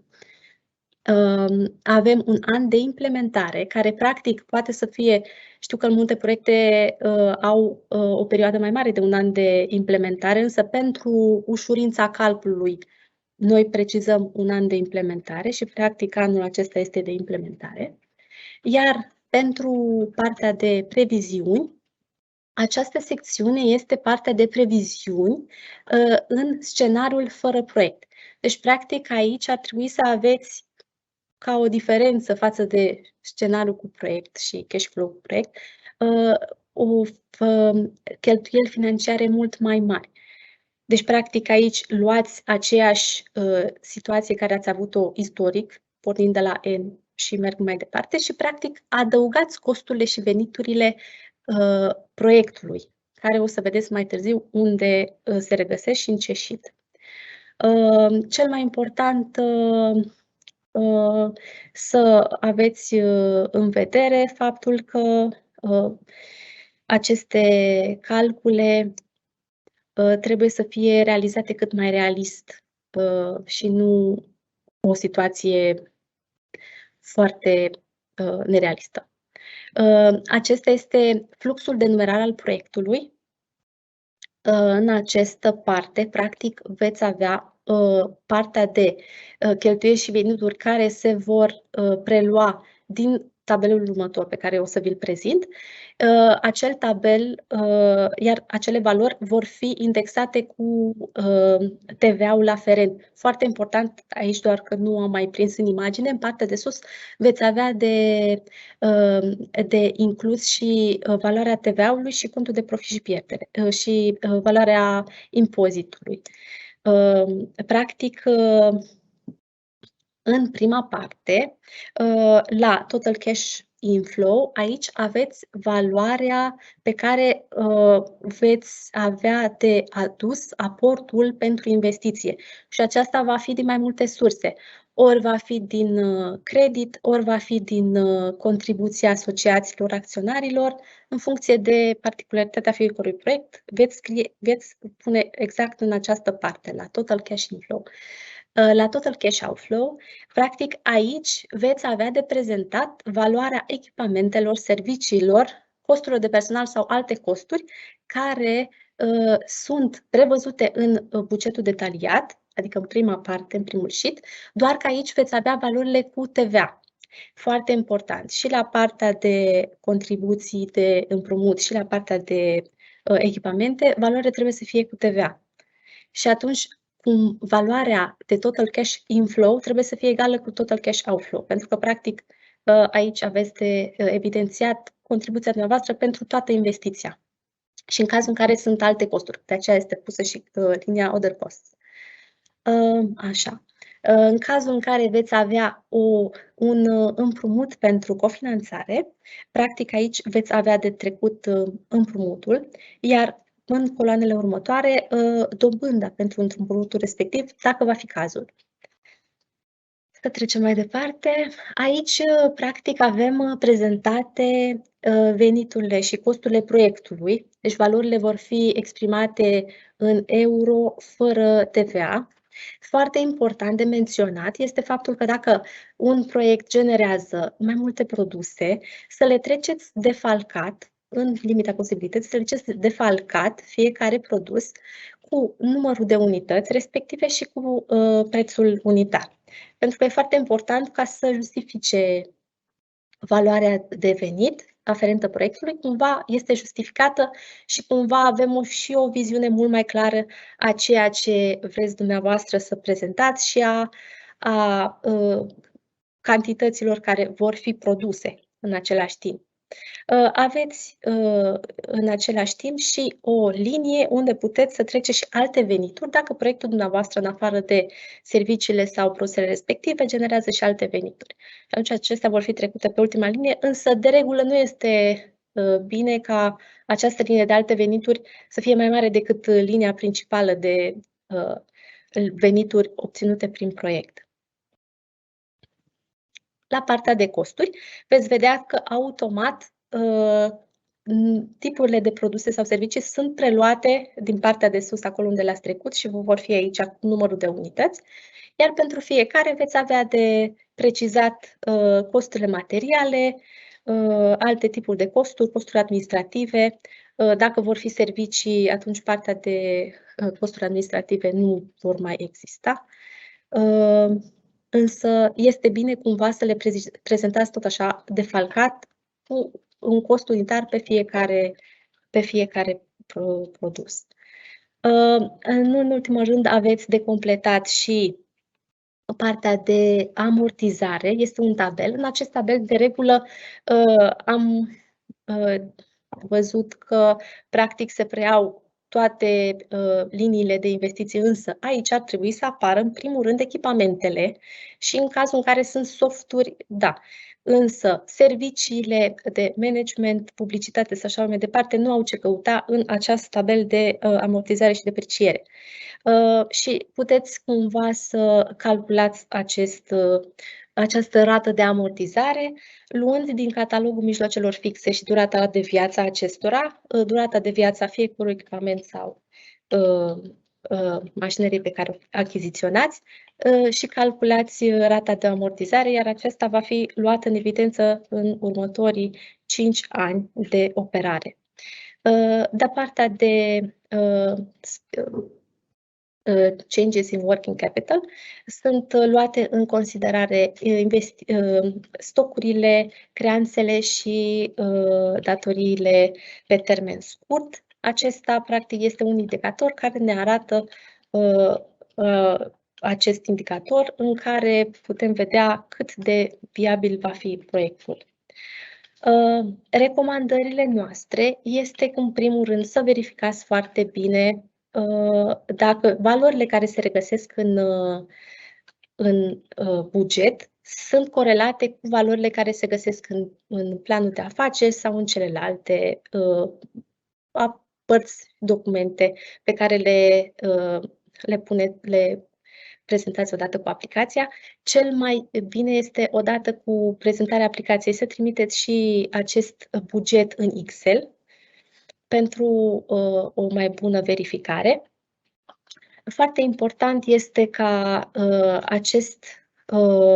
acest buget să fie realizat cât mai realist și cât mai fundamentat, să aibă oferte atașate care să explice fiecare parte, fiecare cost pe care îl aveți dumneavoastră.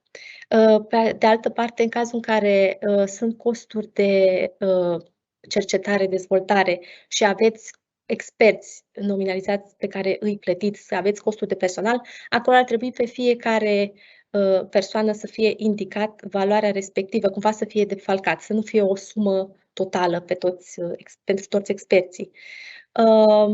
De verificat foarte bine de partea de valori care sunt trecute în bilanț și în contul de profit și pierdere, să fie în concordanță cu situațiile dumneavoastră financiare pe care le depuneți odată cu proiectul. Și în încheiere, sper că nu v-am ținut prea mult. În cazul în care aveți întrebări, vă rog să le puneți în secțiunea de întrebări și răspunsuri.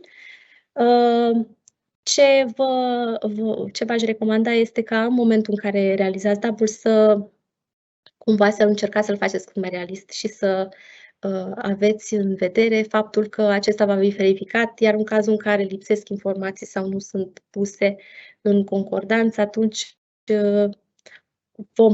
va trebui să vă cerem solicitări suplimentare și acesta va prelungi cumva procesul de evaluare. Eu mă bucur foarte mult că am avut posibilitatea să vă prezint această parte. În cazul în care vor fi întrebări, vă aștept cu drag să le puneți în chat și o să vă răspund. Și mult succes în realizarea aplicațiilor. Să avem cât mai mulți aplicanți și cât mai multe proiecte reușite. Alina?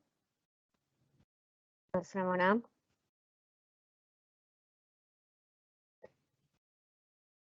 Mulțumesc pentru prezentarea ta, and thank you so much for presenting the detailed budget and the do's and don'ts, and we appreciate the recommendations. From your standpoint as financial officer, they're very much welcomed. And I would like to go through, we've come to the Q&A session. My colleagues have already started to answer some of these questions that you've put in the FAQ chat box already, and they're published. There are some of them which can be read out loud, if that's okay. And then I would invite my colleagues to read the rest of them out loud, maybe only the ones that are more general, applicable for all participants here and not necessarily very specific. So I'm translating from Romanian. One person asks if an SME within the ICT area, focus area, can apply with their own project, or should they have an external partner? If there isn't an external partner, does the score drop? Anyone can take this.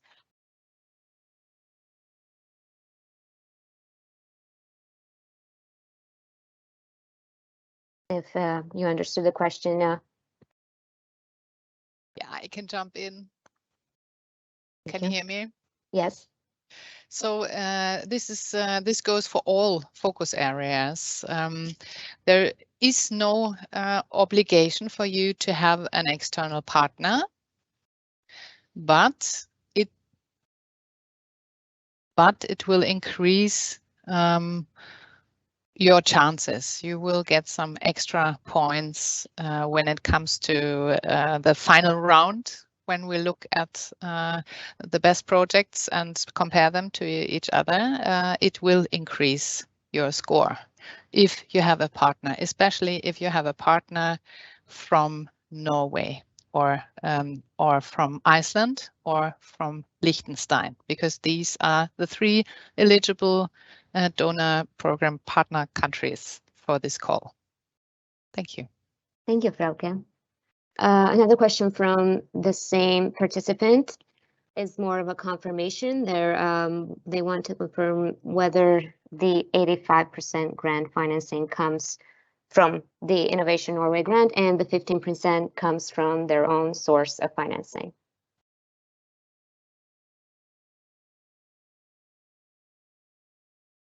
I took a short reply to that and mentioned that that's an exceptional situation where we have 85% grant. Usually the grant rate is mentioned within each state aid article. So first of all, please take a look at each article that you could use when you submit your project. For instance, for investment projects, a typical percentage could be 50% grant and then 50% co-financing. Thank you, Mihai. And one question for Ramona. If the implementation period is 2 years, how do applicants calculate the provisions using only one column?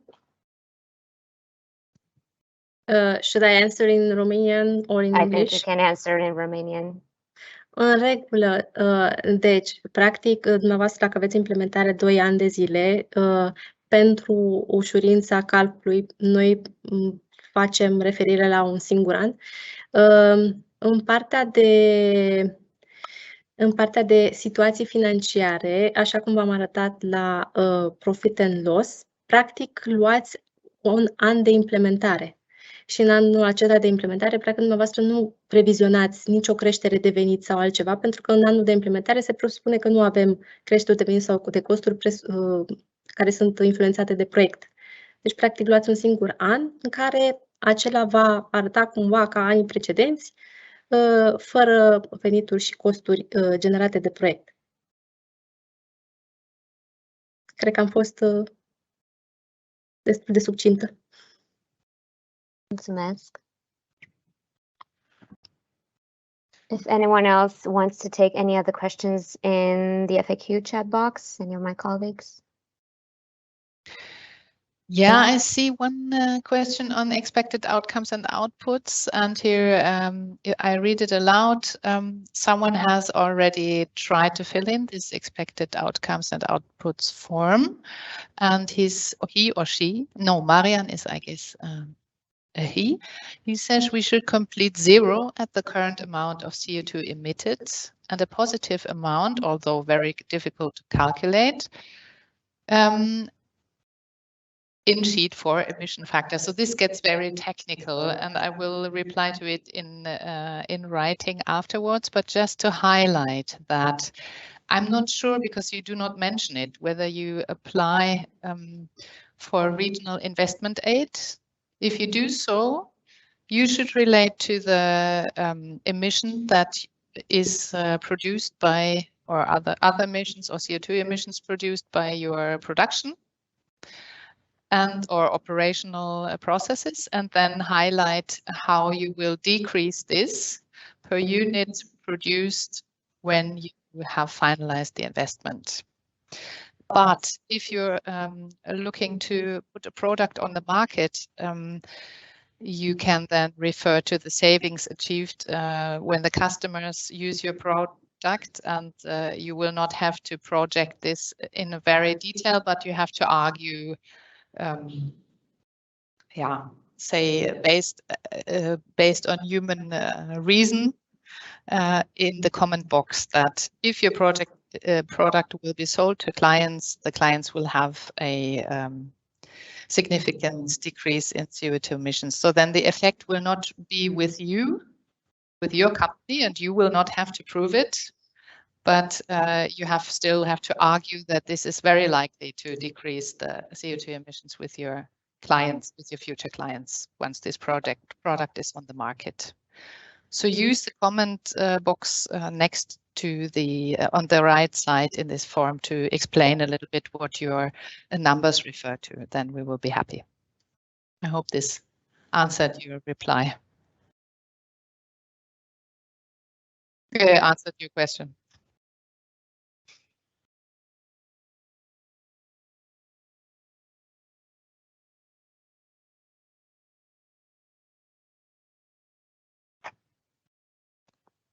I apologize, my mic was muted. There was also a question on an ICT company that is talking about, again, whether if they have an external partner, can the grant rate get to 60%? Anyone wants to take this? Yes, I can try to answer that. Of course, if it's then the applicant is a small company, then the starting point would be 45% for experimental development. But it is possible to add then 15% on top of that, and then you will reach 60%. If then it's a collaboration with an other company or other partner, but that needs to be a real cooperation, that both entities will need to have research activities, and they will have to share the results of the project. Then we could award a 15% collaboration bonus, and then you will reach exactly 60%. Thank you, Magnar. And the same applicant is asking about if they're opting for implementing a project with the internal team, their own team, in terms of costs, will the project fit into experimental development category? Yes, as far as they then do activities that would qualify as experimental development, if they have then the internal resources and the internal people that will have the capacity to do the research and development, then of course that would be eligible cost, and then the grant rate would then be 45, because then you will not have an external partners. So, but the staff costs for doing the research and development will be eligible in the project. Yes. Magnar, we should mention here the fact that when we use the hours, how many hours will you use in the research and development? It's good to also look at how many hours can you put in a month for one person, and it's important to not go for to use 10 man years to develop a solution, in the sense that you use 12,000 hours to develop one single product. So that's very important to dimension the number of hours used per each person when you try to perform research and development and budget the team. Yeah, that's a really good point, because our procedure is that we will always, if we shortlist you for possible funding, we will visit you, then digitally or physically, and we will visit you, and then we will challenge you on then the number of hours put into a research and development project, the hours you say that you need to develop the solution. We will challenge you on that and ask you to justify it in a very, very good way.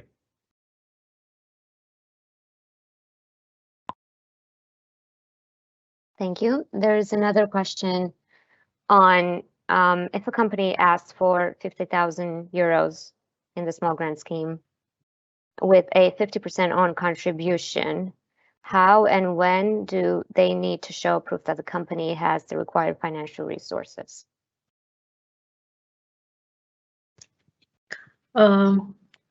Okay, so exactly, they have to show their financial resources availability at the point that they are signing the grant offer letter.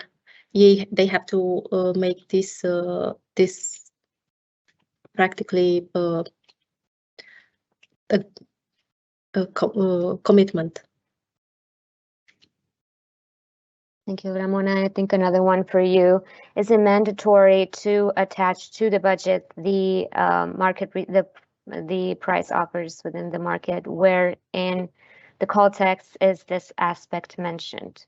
So for the fundamental of the budget, it is preferred to attached offers, because basically in the evaluation process we can see that the prices in the detailed budget are according to the market and not overly or higher than the market prices.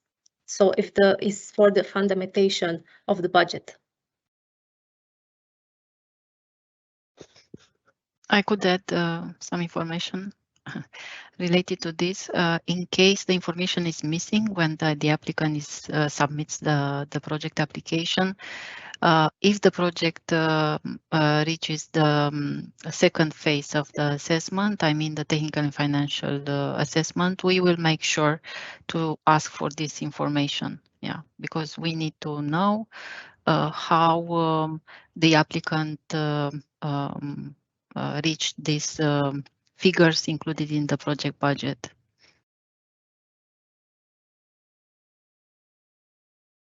Thank you, Ramona and Dana.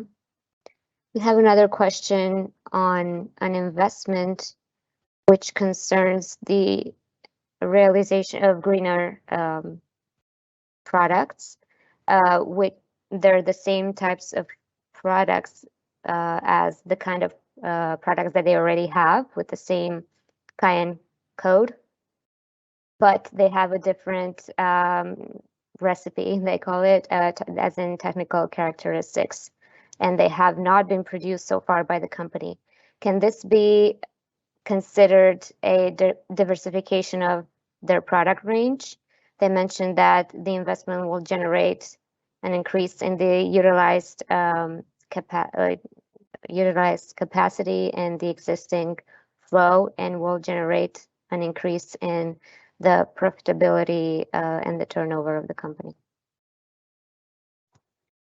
I can try to answer that one, and if it's within the same NACE code, it will then more likely to be considered to be a increase of production capacity, but it will still be eligible. So if then the differences are so small compared to the products they already sell, it will then more likely to be increased the production capacity than diversification.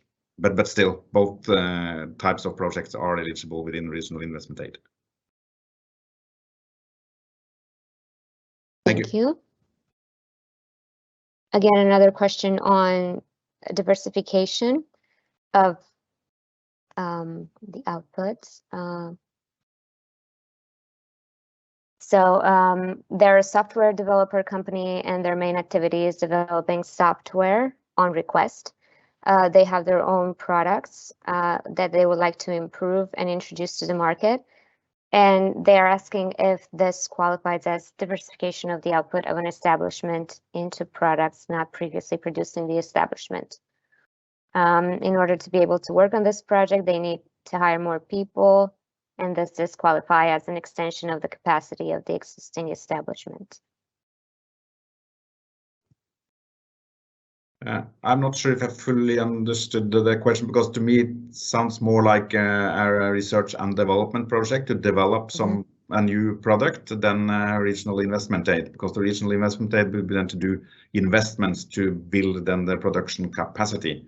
And if then the investment part would be to hire more people, that would not be eligible under the program. But if it's to develop a new product, it could then be more a research and development type of project than a regional investment project.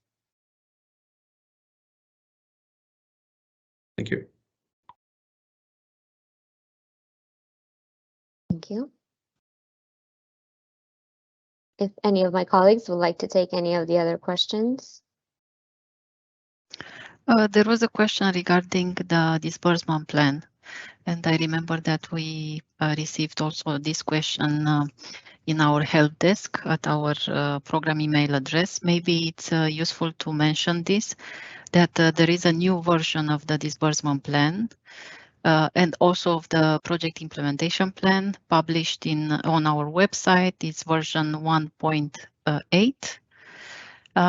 So now it's possible for the applicants also to choose as a start date, a date after December 2021. Yeah. So in case you already downloaded the attachments, yeah, you can make an update and download this new updated versions of disbursement plan and project implementation plan.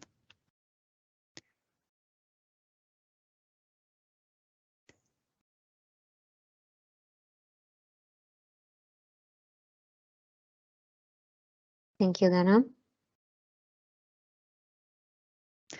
There was another question regarding the publicity cost. I could mention that as well. It was also mentioned by Magnar in his presentation that publicity cost might be considered eligible costs. In order to finance these costs, we will look at the aid for consultancy in favor of SMEs and assess whether this project activity will meet the conditions set for this type of aid. So most probably it will be necessary for the applicant to be an SME, either small or medium-sized enterprise, in order to award this type of aid. And publicity costs should refer to the publicity related to the project. And I mean project activities, project results, the start and the final part of the project. It's not the publicity around, for example, the development of a new IT product. So this is a different type of activity. So when we mention publicity in our documents, we refer to this project publicity, and more information about the communication and publicity is included in our template. There is a communication plan template, and there is also a guideline related to how to communicate within our program. So there you'll find useful information, and you could use it in order to fill in the mandatory attachment called communication plan. Yes, this is very important information, and please don't try to hide marketing costs in the publicity budget line, because we will spot it.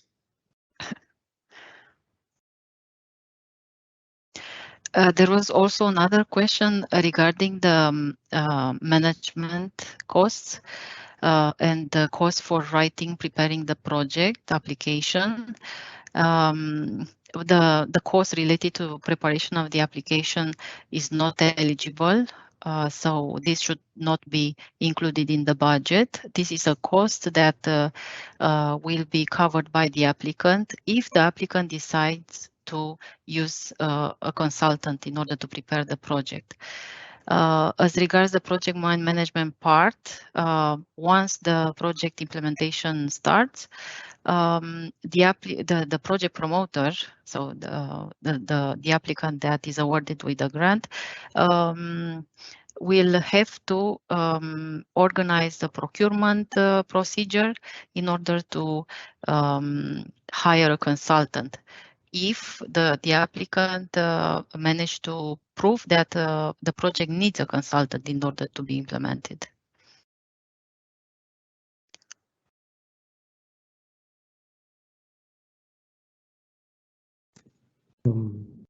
Should I mention one question?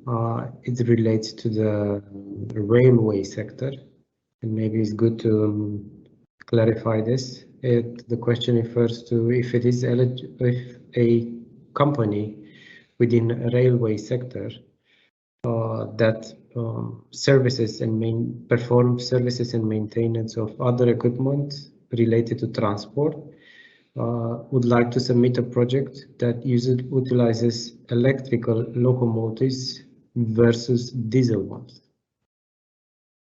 So maybe you should clarify if such a type of project it is an investment project and falls under the regional investment where transportation is not eligible. We could provide a confirmation, Magnar. Yeah, but would it then be to transform diesel locomotives to electrical ones, or? This is the question is in Romanian, and it states utilize electrical locomotives versus diesel ones.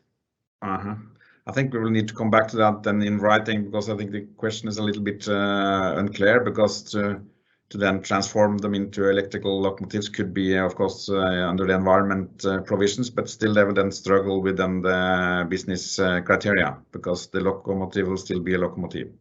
Okay, thank you.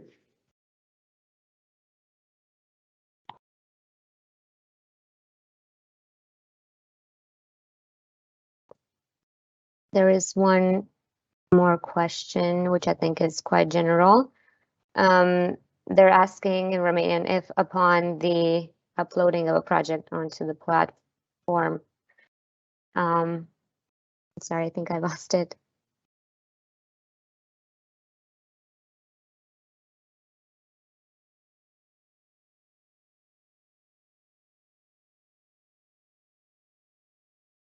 I think I lost the question. But I think they were asking if upon the uploading of a project, they opt for their own financing contribution, but upon signing the co-financing, they cannot show proof of that co-financing through a banking. There is no problem as long as they present a document from the bank in which they state that the co-financing is from a loan. I guess you missed it because I already published it. Yes. Sorry. That's okay. Thank you for answering.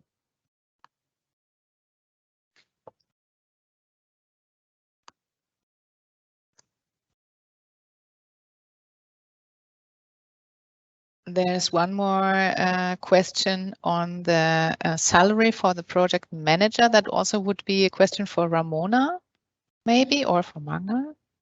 I guess I should need the Magnar's help in this one. It's whether in the project-related costs management, if the salary of the project manager enters here to 100% supported in the project, if that could be possible.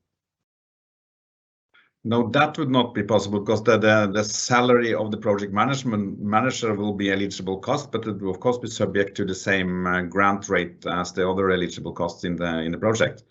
So if you then have a investment project and based on the regional map of Romania, you will get 50%. Then of course also then the project management would be 50%.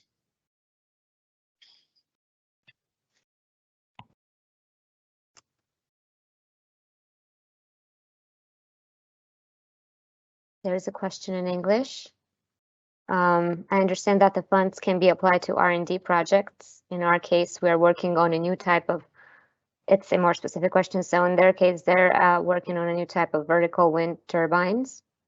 Can they apply for funds in order to finish the design, build a full-scale prototype, and perform experimental tests to validate the technology? That's the wind tunnel tests, performance tests, and so on, in partnership with an R&D institute or university. I think this, yeah. Yeah, I can try to answer that, because I think I already tried to do it in writing as well. And yes, provided that the remaining activities to bring this to the market would qualify as research and development, then the development then to finalize this solution and make it market ready would be eligible. And of course also would then be eligible if they then the cost of a possible partner. Yes. Thank you, Magnar. Maybe it's good to mention also the business indicator of such a research and development project. Yeah, of course, I assume that then this solution then will be ready for the market and be able to be sold to potential customers. That of course we will that needs to be justified in the application and described how this will then be commercialized. Thank you. There's another question on whether an enterprise can be qualified as a small enterprise, having the following indicators. So having equipment, I'm not sure what the turnover is supposed to be, but a number of employees up to 10. So we have to know the number, so the number of employees is until 10, but we have to know the revenue and the total assets in order to put it in a category. We don't have all the information for this. So if you can provide us with the Answering. information, Yes, yes. then Ramona will be able to answer. No document in the guide specifies the obligation of the price offers. Do they need them? If so, an offer for each line or 2 offers? It's the last question. If my colleagues can take a look. As the second to last question, I apologize. No, but in general, we will then expect to see then a justification in the application of this, that they have done some kind of research to get them the market price. But of course, in the end, if they then the project is to buy a lot of equipment, we will then make this subject to a procurement procedure. So we will not expect to see then the precise and legally binding price offers. We only expect them to have done some research and to include that in the project budget. Thank you. Last question is, should we describe in details the equipment that we purchase in the project and where exactly in the business plan?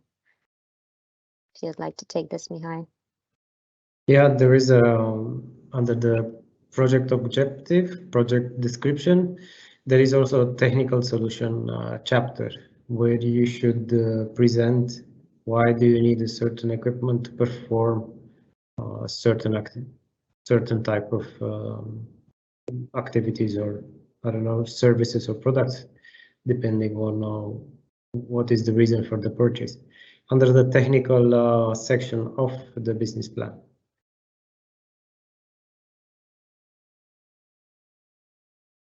Thank you. A more technical question. Where can I find the project number that needs to be included into the mandatory attachments? Is the reference number from the platform the same as the project number? Yeah, it's a bit unclear what you're referring to here, but most probably it might be the number that you get once you have applied. So some of the forms might include a number that has to be filled in later, or a little field for a number that has to be filled in later. It could be that you're referring to this, but I'm not entirely sure.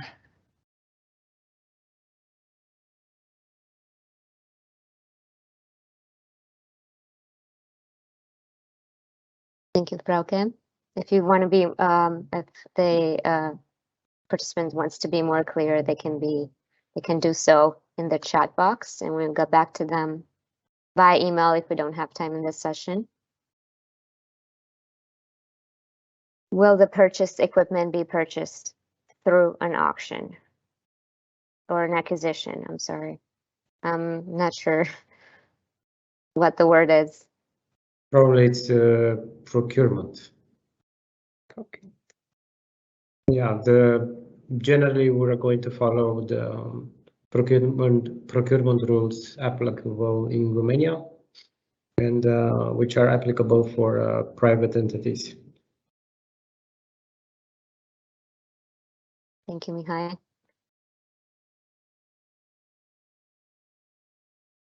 Yes, we can give you a written answer on the issue of offers. If you can leave us an email where we can reply to.